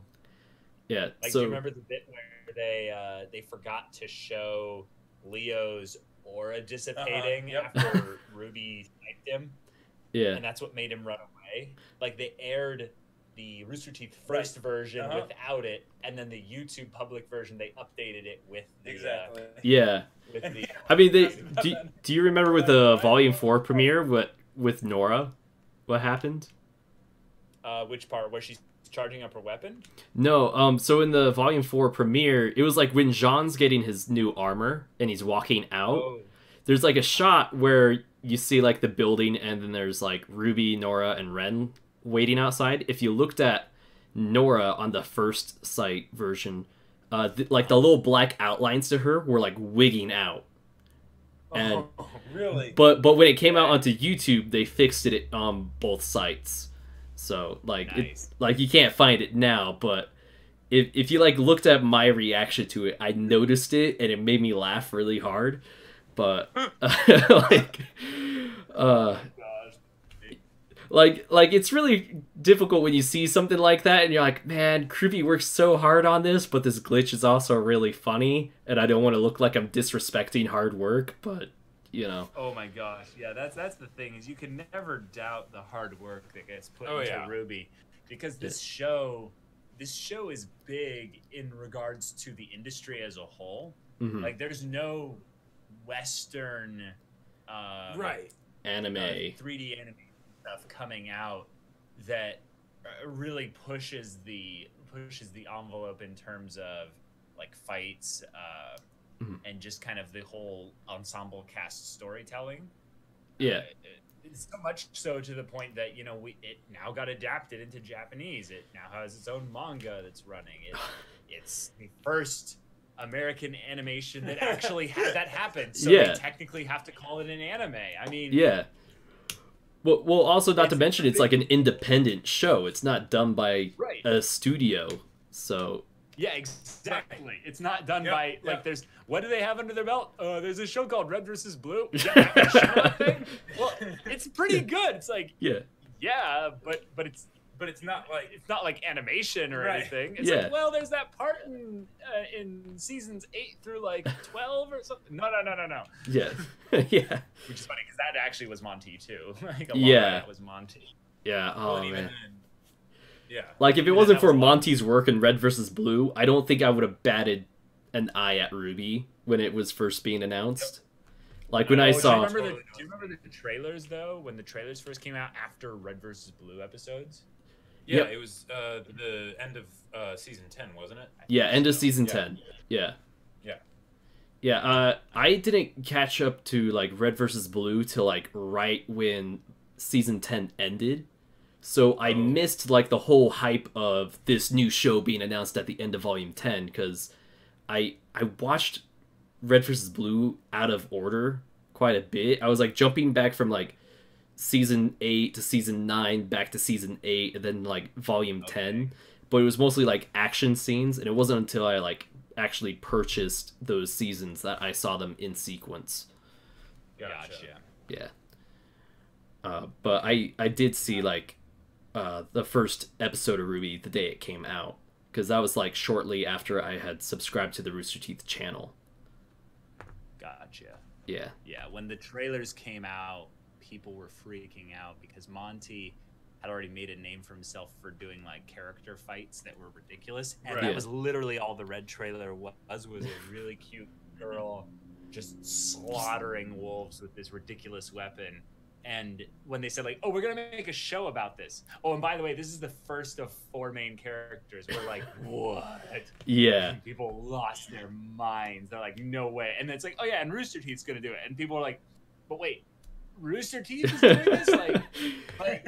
Like why Rooster Teeth? It's like, well, Rooster Teeth is, you know, working with Monty right now, so that's what's gonna happen. And then it just happened. It's crazy. Yeah, like Monty has had like such a huge impact on Rooster Teeth alone.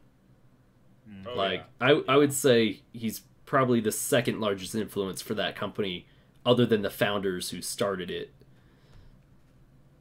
Like in terms of just the direction of the company. Like in terms of like direction of the company and like success and stuff. I could see that definitely be a thing with their success, because Red versus Blue was kind of a tough sell for people when they started season 6 because it shifted towards a more serious tone of storytelling. Yeah.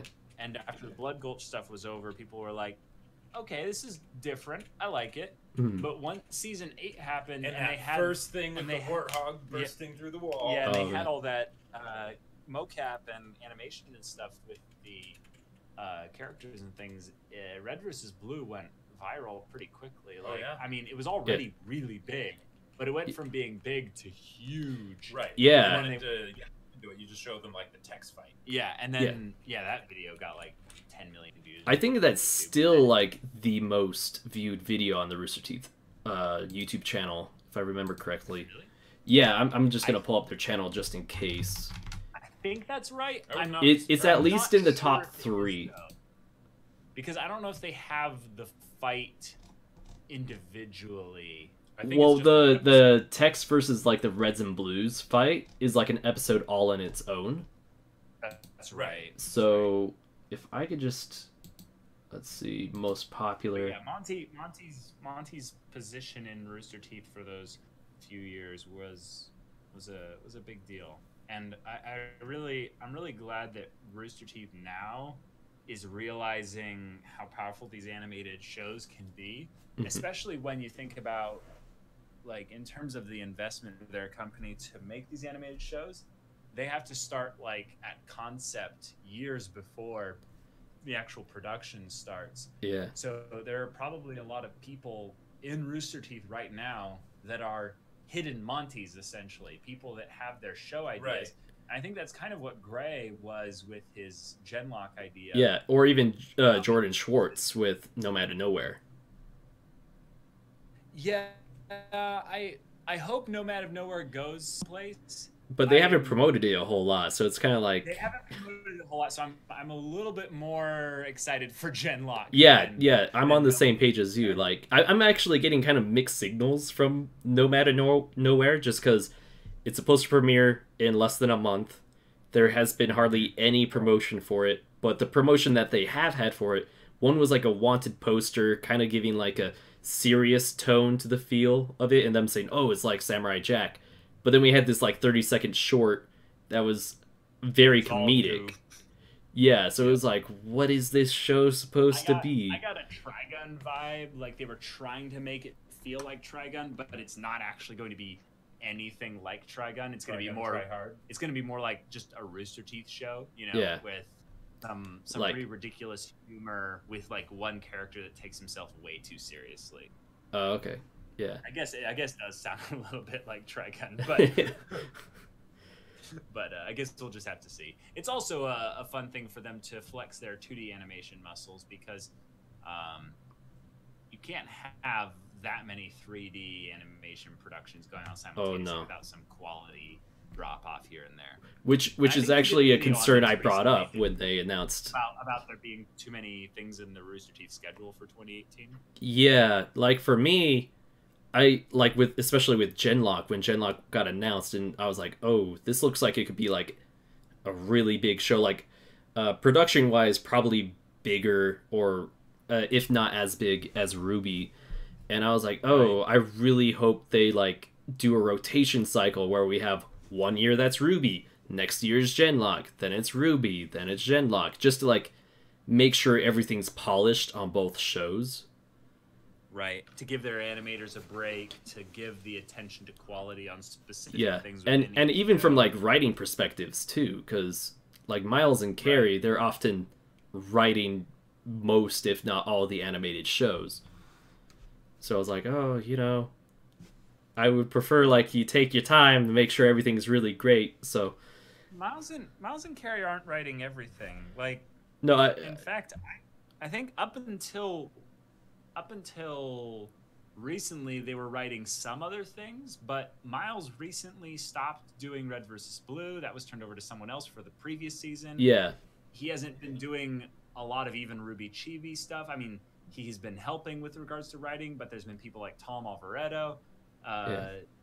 It's been mostly, I think, him and Camp and RWBY. primarily. Yeah. Camp is Camp Miles Luna? Yeah, yeah. Miles, I think Miles is like the whole concept creator and everything about Camp, because it's based off of a summer camp that Miles used to go to. Okay. Miles used to go to a Camp Campbell, and like even the sign outside of Camp Campbell in real life looks like Camp. I haven't seen the show, but it sounds more sitcom related, so it's probably not as hard to write as you'd think. Like, yeah, no, it's very comedic. Yeah, it really is. It's very episodic. Like you could watch one episode totally out of context of the rest of the show and enjoy it just as much as if you had. Yeah. Unless it's like the finale of season 2 and 1, but. If that's the case, then I wouldn't even be surprised if individual episodes sometimes shift over to different writers. Yeah. Because you wouldn't necessarily need to have Miles writing dialogue. You could have him just getting a script and going, yeah, you just need to change these 3 things and it's good, you know? Yeah. But anyhow. Yeah, They're becoming a bigger company. I think this is a good, ambitious step for them because ultimately, if they're going to make RWBY and call it an anime, you know, putting another show under their belt that's very much like anime or looks kind of like a, I don't know, an Aldnoah Zero kind of thing. Yeah, that could be not a bad idea. That could be pretty good. Yeah, I definitely think it's gonna boost Rooster Teeth up. Like I'm really excited for Genlock. The only worry I had was like, oh, I really hope that they don't over encumber themselves with big projects. But sure. It could also be like only a 12 episode thing that's like, you know, it's their first season, they give it a test, and you know whether or not it, you know, works is more incumbent upon the reception rather than the quality, because people don't know exactly what to expect, because it's, I mean, even with what we've seen thus far, we've seen what, a 3D model of one of the little mecha units, yeah, and that's it, I think. Yeah, it was basically some concept art in the 30-second, like, are you running an op? It's like, yeah. Yeah, but I think there was a little video, little bit within that teaser where they showed one of the little mecha, you know, exoskeleton things or whatever. Huh.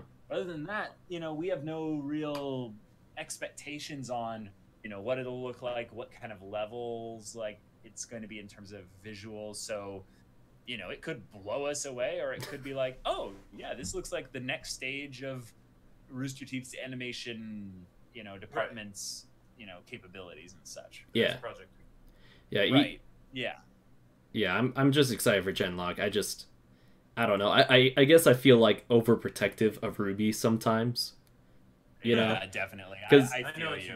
Because over the last few years, I've seen so many things that I love just diminish in quality, like Halo, Destiny, like TV shows I have loved, like Doctor Who and Supernatural, and even like Sherlock. I'm like, oh, they're not as good as they used to be, and I just always fear that happening with another show. Yeah. If anything, like this is a fun community to see how much power we have to shape a show's, you know, actual like ability to be received well. Mm-hmm. So like I try to do as much as I can to make sure that, you know, I'm not putting like undue stress on the writers, even though they don't hear any of our individual voices. Yeah. I can tell that this last volume really got to Carrie Shawcross in particular. Oh yeah. Do you remember that? I don't remember anything in particular, but I do remember him just looking a lot more tired than he usually does. Well, no, he like straight up tweeted out about like how tired and just how worn out he is just over some of this stuff, and I was like, oh man, like I could tell it was somewhat related to some of maybe the criticisms, or maybe just some of the stress of, you know, going into Volume 5 of RWBY with the know that, you know, a lot of people didn't like Volume 4. Yeah. And, you know, he's, you know, feeling the pressure to deliver in a lot of areas. And I know that they, like RWBY in particular, spent a lot of sleepless nights finishing episodes like days before they, you know. Well, sometimes like the episode's not finished till a few hours before it's live. Yep. Mm-hmm. So like I remember the Volume 4 premiere being one of them. And like just seeing like Kim and like Gio and them like just post like, you know, they're like, well, just finish the chapter, hope you guys enjoy it. And it was like 6 a.m. for them, and it was like, oh man. Yeah, I can't imagine. Yeah, and someone tried to start a fake rumor about Volume 6 already, like the week of the finale, and that kind of pissed me off because we had a similar thing happen during Volume 5, but well, no need to spread it. Yeah, no, I'm not gonna say anything, but like there was something you said that like very much reminded me of what that rumor was, and I was like, ugh, like, oh, okay. Yeah. So, but I have high hopes for Volume 6, and I trust what they're doing, and like some fans, they act like they know more than like the show writers do, and it's like, guys, just don't. So, like, for sure. Yeah, like I love to like give my feedback, but I always want to make sure I'm constructive, not like just hating or, you know, being like, oh, you're doing a terrible job, when it's actually quite the opposite. They've done a fantastic job. So yeah. Yep. Are there any people like asking questions in the comments? Oh yeah, we've had an active chat. Sorry. Yeah, some people were talking about like camp and like who's writing what. Inspector Who says he heard they have over 40 animators now, which, wow, that is insane. Yeah, are like all of those 3D animators, or is that 3D and 2D? I think that'd be both. Yeah, I'm imagining it's both, because he didn't specify 3D or 2D, and I know there's like, man, how many I'm trying to remember how many employees Rooster Teeth has, but I want to say that it's around 500, I think. Yeah, and I wanted to say like at least 100 of those are in the animation department. It's over 100. I know that much. It's around like 120 to like 140, I think, are in the animation department. Yeah. I was I don't know if it was other piece of content or something, like an always open or something. I think it was an always open or something where Barb was talking about how big the animation studio is. She was talking with Miles, I think. Yeah. And she's like, well, it's like at least 120. Yeah, and there's also like the RT Life episode when the animation team moved buildings. Yep. And Gray and Miles were talking about it a lot. Yep. That was a big deal. Yeah. Yeah, that was what it was. Miles was talking about how much of a big job Gray had, and Gray basically took it out of necessity because he was the best person for the job, not necessarily him wanting the job of being head of the animation department. So yeah, well, Gray also has had quite a bit of experience with like animation industry, because he used to be like a voice actor for anime, hasn't he? Yep. Yeah, he's done quite a lot of stuff. He's been I was gonna say behind the camera, it's animation, you know. He's been behind the computer, you know. He's been on the on the production side of things. He's been a voice actor. Yeah, he has plenty of experience in that area, so it made the most sense for him to do it. But totally, I can't imagine being the head of a department like that that's over 25% of a company's like people. And so it's just like, well, it's also just growing as well. Like growing, yeah, exactly. Right. So a lot of the company's future is based around a lot of your decisions and the decisions of your department. So you feel the pressure probably quite a lot. Yeah. Oh, sorry, we can't see the chat or anything. We're doing on the phone. Are there any other cool questions that? Yeah, Verif quoted Mika Burton saying like, a bit of wisdom he heard, and this is kind of doing like with like fan input and like criticisms, saying like a bit of wisdom here from Mika Burton is you can eat a lot of cakes, but that doesn't make you a baker, and that is very true. Yep.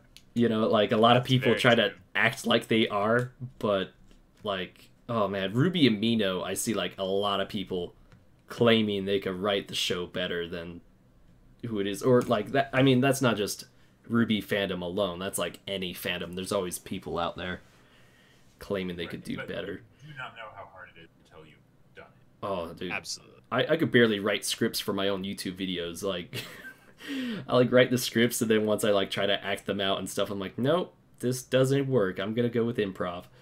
But he's also saying like Gray still does voice acting, but yeah.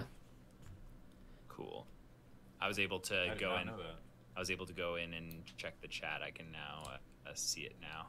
Oh, nice. Okay, that's cool. This got multi-use, and it doesn't have to take away from the sound here and stuff.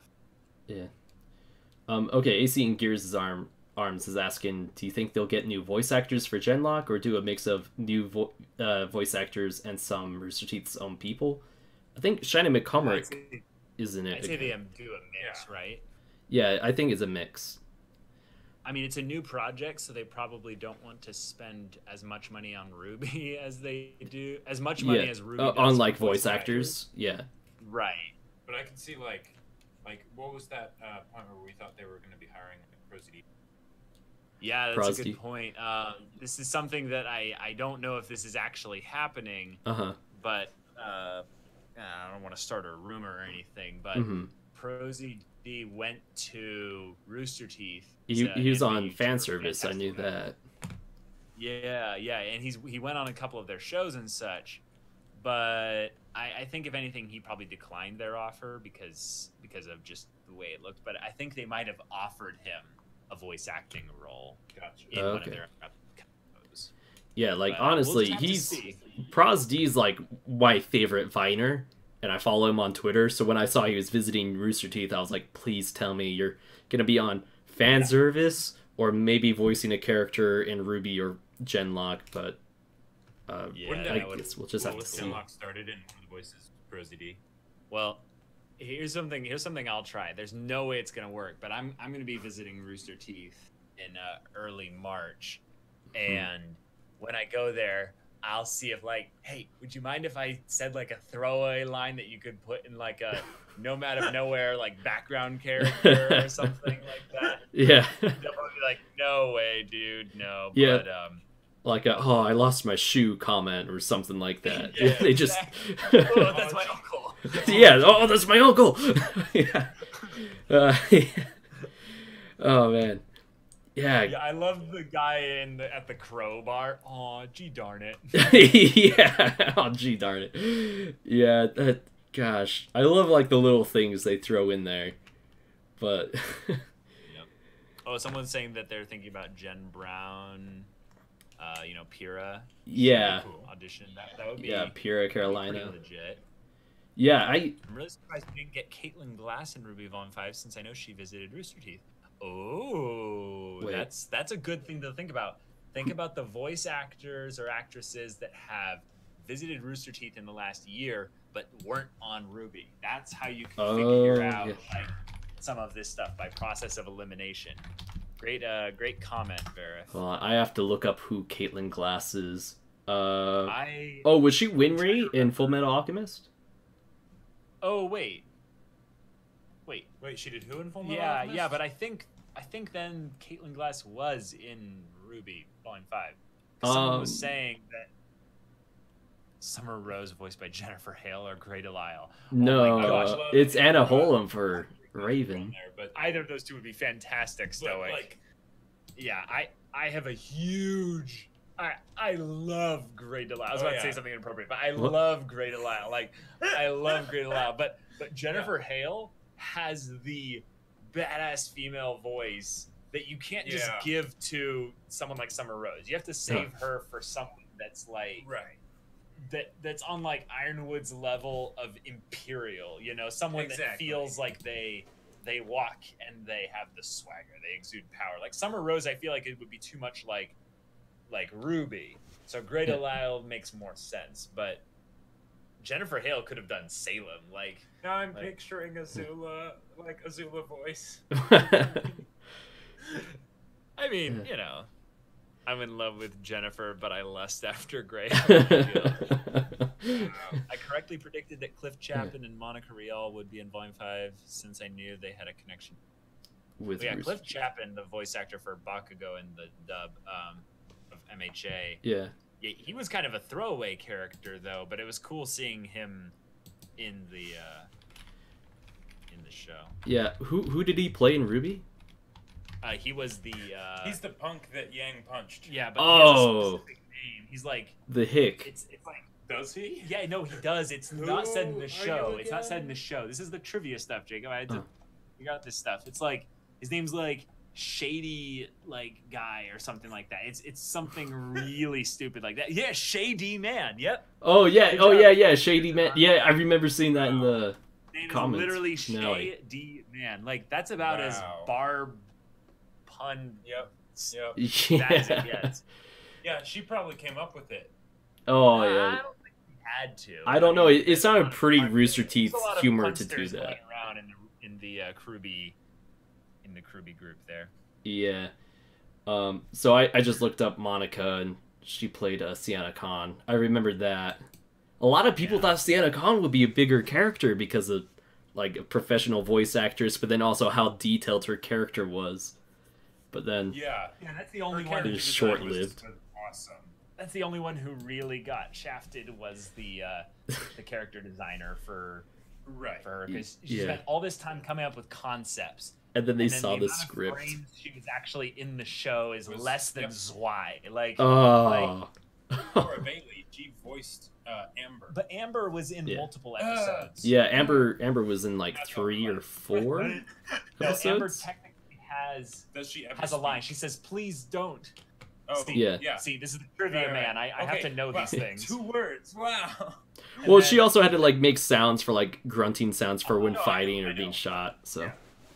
What else? Did she say anything else? The D. Wow.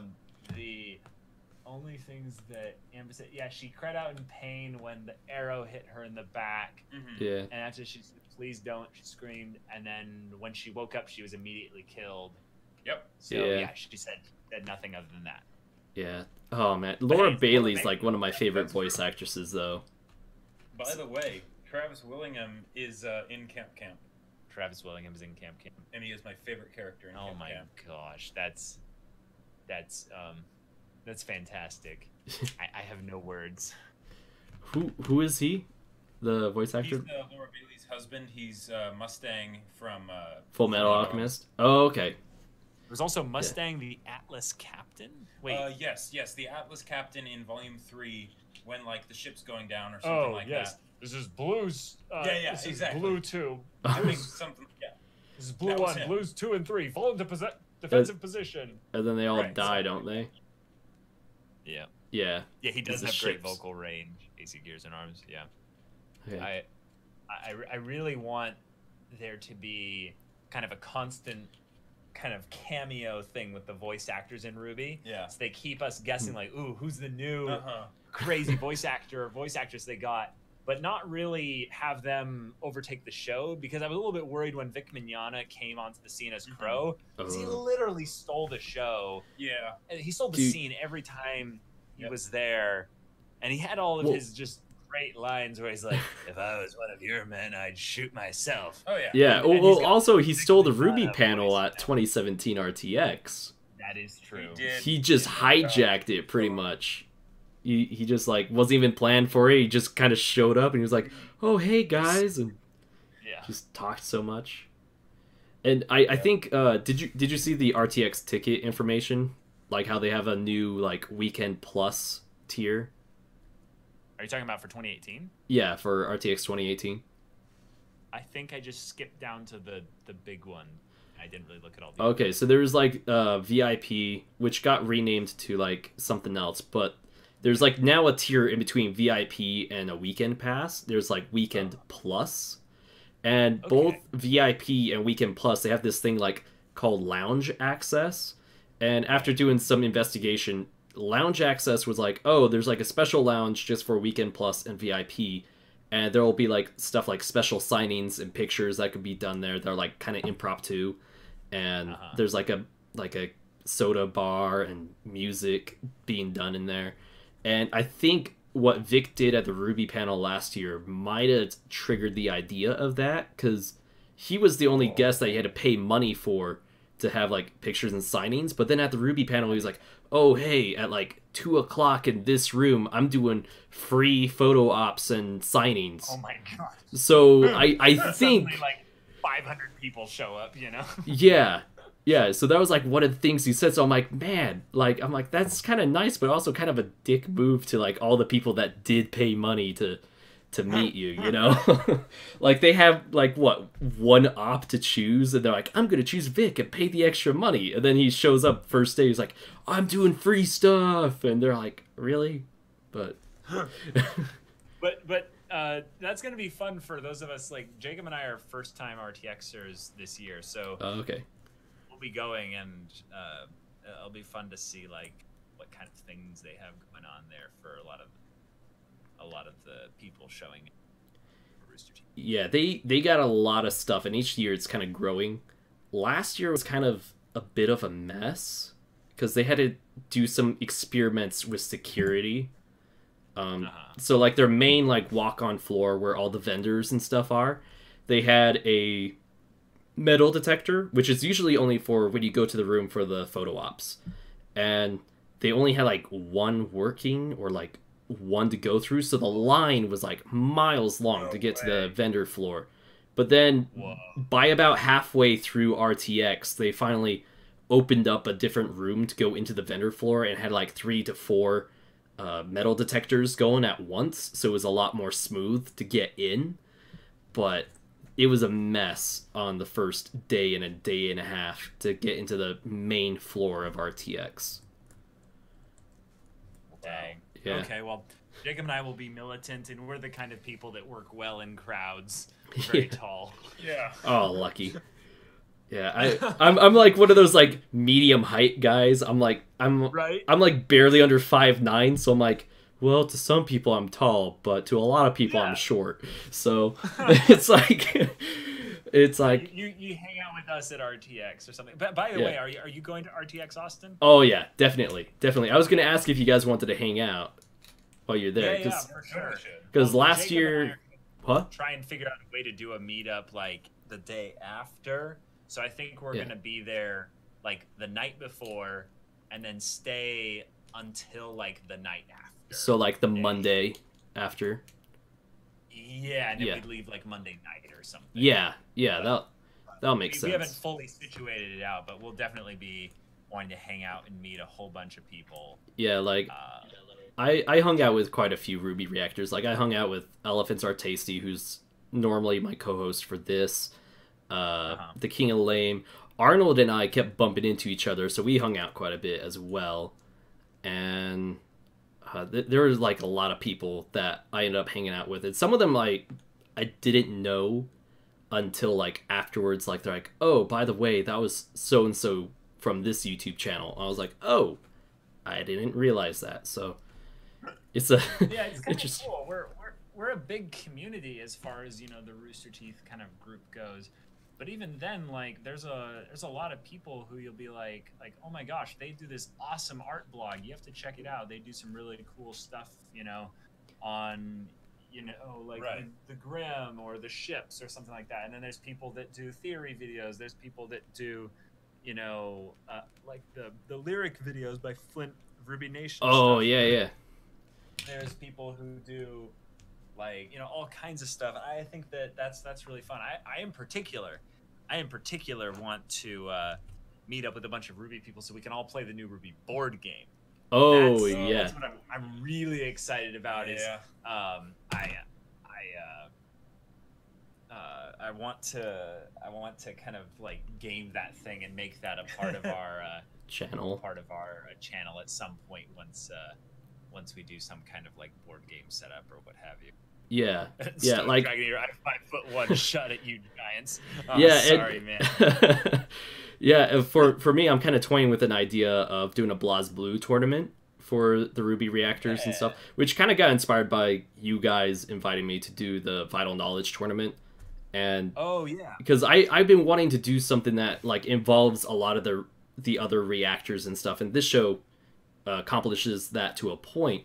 But I also wanted to make like a yearly event thing, and I was like, oh, like the BlazBlue is gonna have Team RWBY in it, so it's like, all right, I'm just toying with the idea of like coming up with rules on like, okay, does everyone only play as RWBY characters, or do they have the whole roster to their freedom, and like trying to set up a thing.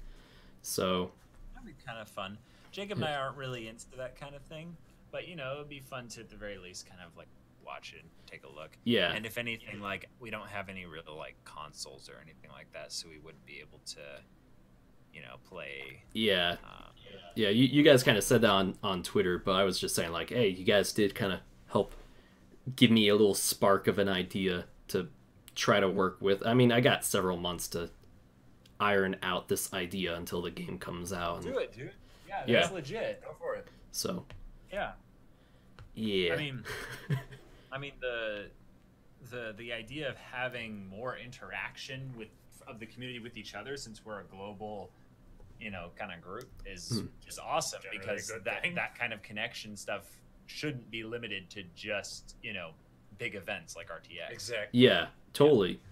And like I always try to like feature as many new, well, like when I say new, I mean like never been on my podcast before as possible.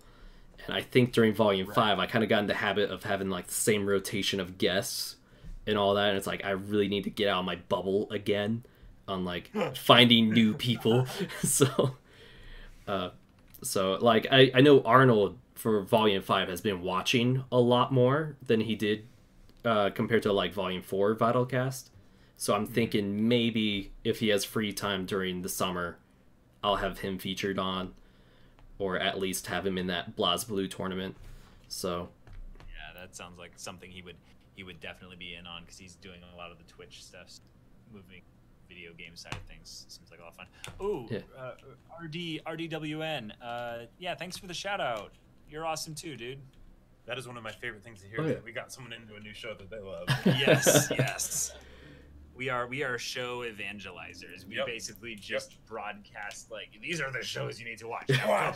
Go watch this and come back, and we'll be awesome friends instantly. Yeah. Now we share this thing in common. Yeah. Well, speaking of other shows, do you have any like favorite spring of 2018 anime that you're really into right now?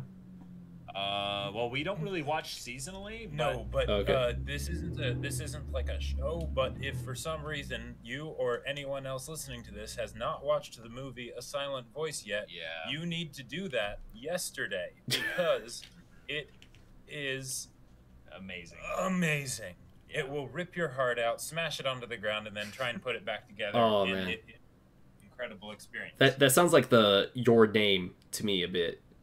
Did you see Your Name? Yeah, controversial opinion. We like it more than Your Name.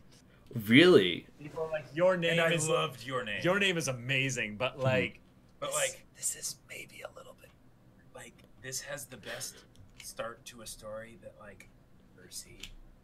Like it is so good, and the soundtrack is so good, and the animation is so good, and it's just so good. Okay. Is it like? Do you know where it's watchable legally? No. Okay. I had to add the word legally. Randomly in like select U.S. theaters for like one night, you know. And I missed that. I got like 10 people from my family to see it. It was amazing. But no. We just need a Blu-ray release. Dude, I don't know. It took forever for Your Name to get a Blu-ray release. Yep. Yeah, it's like stupid. I just barely got my hands on Your Name. But I mean, I don't really watch anime seasonally, but I do discover shows on a regular basis, and sometimes they just happen to be in the season. Yeah, I would say there's a couple shows that have come out recently that have made a big splash in our worlds, essentially. Okay. One of them being, it's a show that came out, you know, last year, of course. I think it was in the summer season of anime, but we're just finishing the reaction series on our channel. Was Made in Abyss. Yeah. Probably one of the greatest shows of 2017. It was something. And it was something. Really something. What is that one about? Just watch it. Okay. I would say that you know how in fantasy settings there's that wonder you experience when the world is truly something special? Yeah. Yeah, this is that with the best soundtrack and one of the most compelling unique takes on what could essentially have been a video game. Right. Okay. But I don't want to say anything about the show other than I recommend watching it. It's like 13 episodes. I'll breeze through that within a day. Yeah. Yeah. Verify, see it. If it's definitely on your list to watch, move it up to the top. Like, please. I would say that this is the kind of show that you will love it, and it will possibly shake you to your core. Like, depending on what kind of person you are. Like, okay. I like shows like that. Stoic is like, just watch it, dude. Yeah. No, I'll definitely watch it. I'll probably even make like a my thoughts on video for it after I finish it. Yeah, that could get some views, dude. Because I wouldn't necessarily do a reaction series on it unless you're willing to go through the whole thing. I think my what I want to do with my channel is only do reactions on RWBY now. Like, I don't think I'll even do reactions to Genlock. Like, sure. I always want to do reaction videos to shows that I'm passionate about, and so like for new shows, it's like, well, for all I know, I'm gonna watch it and hate it or something, you know. So which I rarely hate anything, but it's also like I don't want to, like, I don't know. There's always been like so much criticism towards reaction channels. Sometimes I'm like, oh, you're just like you're getting off the wave of what the show is. Like, people are just watching you because of the show, not because of you, or something like that. And it's like, well, like, and I see because you need to make an effort to really separate yourself from the pack, essentially, because reactors in general can get a bad name mostly because they don't really generate their own audience. They do feedback on the other audience, but I think if you do one or two things in particular that are specifically for making an audience, you can bring people to watch your take on things rather than to watch you. Rather than to watch the show while you give your take on it. Right. Yeah. And there's a big difference there. So yeah, I think that it's just a choice that you have to make, like, you know, whenever you do that kind of a yeah. By the way, voice might also warrant a thoughts on video. Just might. Yeah, if you liked Your Name, so I'm guessing you watched Your Name. Yeah, I own Your Name even. Like, that's how much I liked it.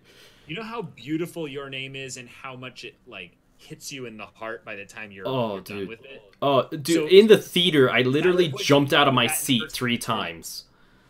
Right.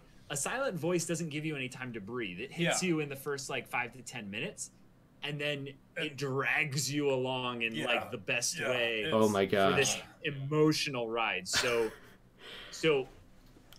it's a different type of story, and in a way that's better because Your Name's story was kind of a thing we've seen before, that kind of that concept. Okay. But it just did it in this amazing way. Yeah, it was kind of like a Freaky Friday, but love story aspect. Right. Yeah.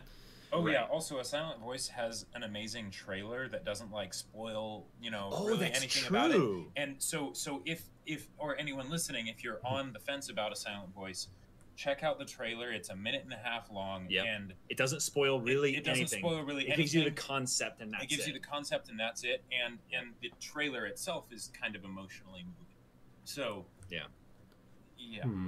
Oh, Stoic. Yeah, that's definitely something you can say about reviewers and discussion videos. It's all just about the effort you put into the channel, and the people watching it will see that effort being put in, and that's why specific reaction channels can rise above that. I'm a really big fan of how professional a channel like Blind Wave is, with how, you know, they are definitely a reaction channel, and they fill a lot of those stereotypes, but they do everything with a professional level of things. They respect copyright, and they add a lot more to it because of the dynamic of the group there. There's a lot of other group reaction channels that I'm a big fan of that are like that.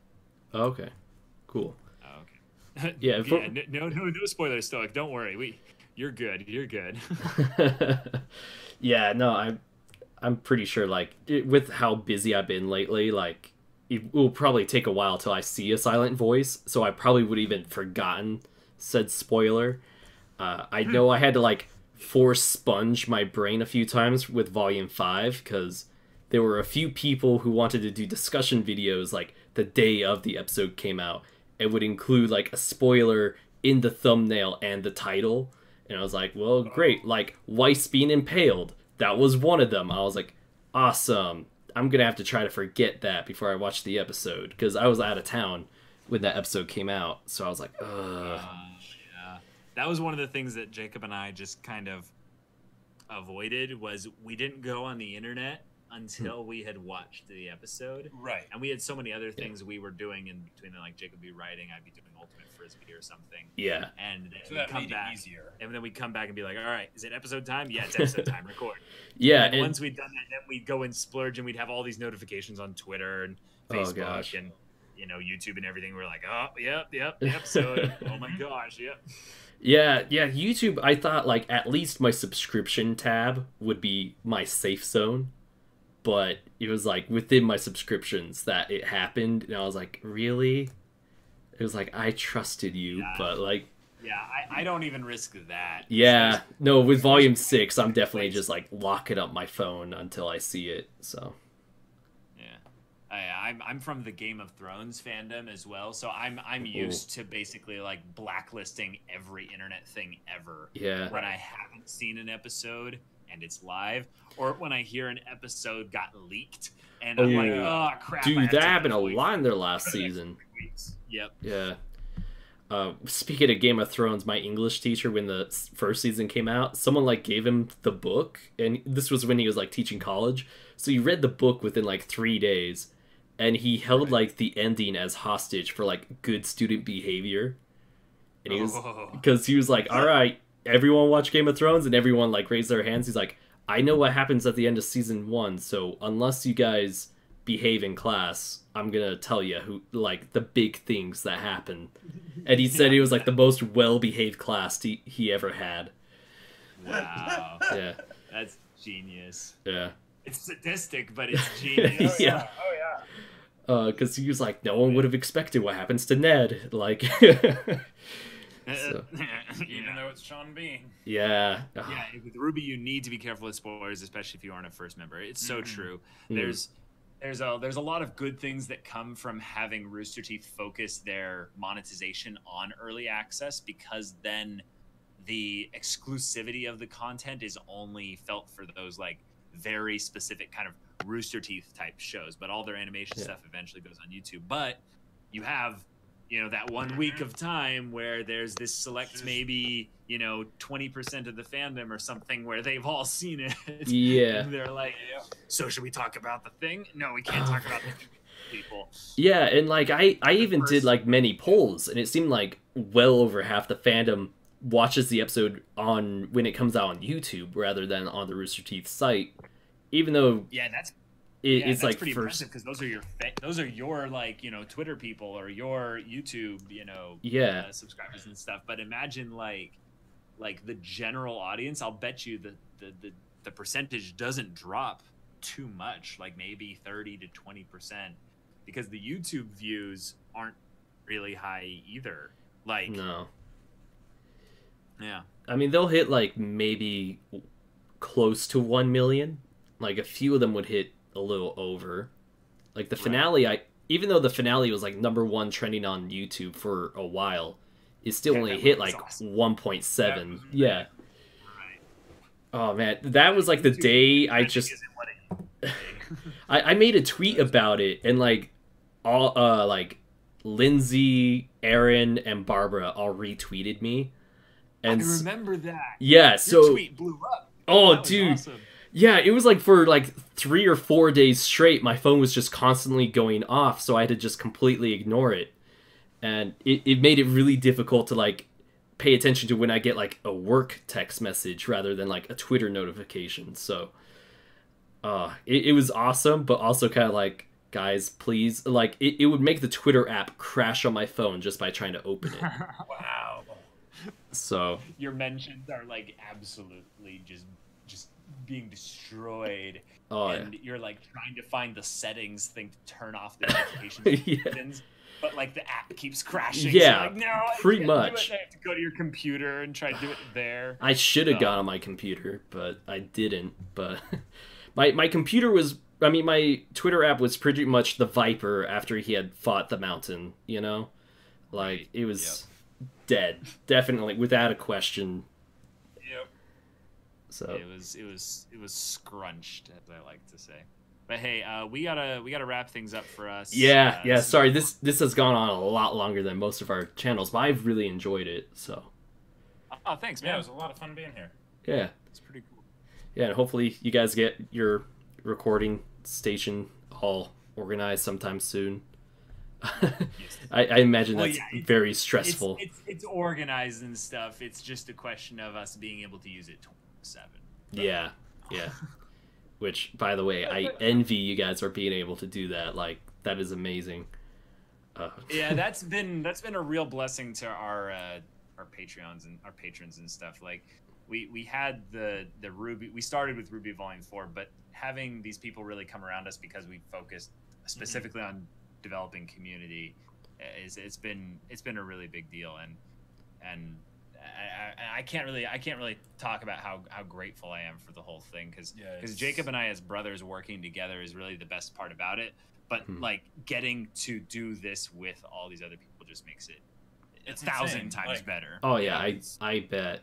Like I've been working really hard on like getting my community, and obviously everyone you see in the chat, they're part of my community. Like I have a small handful and all of that, and I'm grateful to everyone that watches this live. And like I even had like Stoic donate money last month, and I even had it was Verif, or who was it? I need to look on like who donated through the super chat, but I had a lot of donations within the last month, which was like my first time in like over a year getting donations. So I say thank you to you guys very much. And MVPs, you guys are awesome. MVPs right there. Yeah.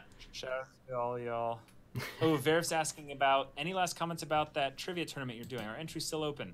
So if you go to my Twitter, it's at Semblance Bros. It's the pinned tweet. All the details are there, linked to our website, which is semblanceofsanity.org. You can still enter all the way up until February 15th, and then we'll still have people actually doing the quiz for the tournament all the way up until the end of February. So yeah, if you know anyone that wants to give it a shot, give it a try. I mean, it's a pretty tough quiz at parts, so you'll want to bring your RWBY knowledge and stuff. He but tested it on me. But there are legitimately big prizes for the top four. I think the grand prize is a $100 Rooster Teeth store gift card. Yeah, I remember that's what you told me when I took it, which I am Yeah. still kicking myself over a few of the questions. But you know the frustration I went through. Like I'm like, how could I know. Like, like very first question, confidence destroyed. But Yeah. It happens. It happens, dude. It's the best of us, you know. Yeah. I mean, there were a lot of people last time. I think we had a bigger turnout last year because we did this in the middle of a volume. But this one's turning out a lot more of the bigger faces and stuff, because I think they're actually paying attention to my DMs. You know. Yeah. I'm like, hey guys, I'd like to do this, and they're like, oh, he actually has Twitter followers. Okay. Yeah. Like last time, I'm like 45 Twitter followers. I'm like, would you like to be in my trivia tournament? I've got like real prizes and stuff. And they're like, nah, man. Yeah. Oh man, that's funny. All right, well, I'll let you guys go now, and thank you again for coming on, and hopefully we have you on again sometime between here and RTX. So. Yeah, for sure. I think it'd be cool to do one like, you know, maybe before or before or something like that. And we'll definitely have to meet up at RTX. Oh yeah, definitely, and be like in each other's vlogs, be like shout out to so and so, or like I don't know. I don't want to do those types of No, I just want to go around and give hugs and not have to hold a camera randomly up and to the left. You know how it is. It's like, ugh. But who knows? I probably will anyway. Yeah. We'll see. Or maybe I can coerce Jacob to do that since he's taller. Just wear a GoPro on your head. Just be like, GOP. Sure, it can be part of the cosplay, you know. You're like Chibi Taiyang cosplay. Remember to like, comment, and subscribe. Oh man, Chibi Taiyang gives me life. This has been a lot of fun. I'll catch you later, dude. All right. And yeah, see ya. All right, see you guys.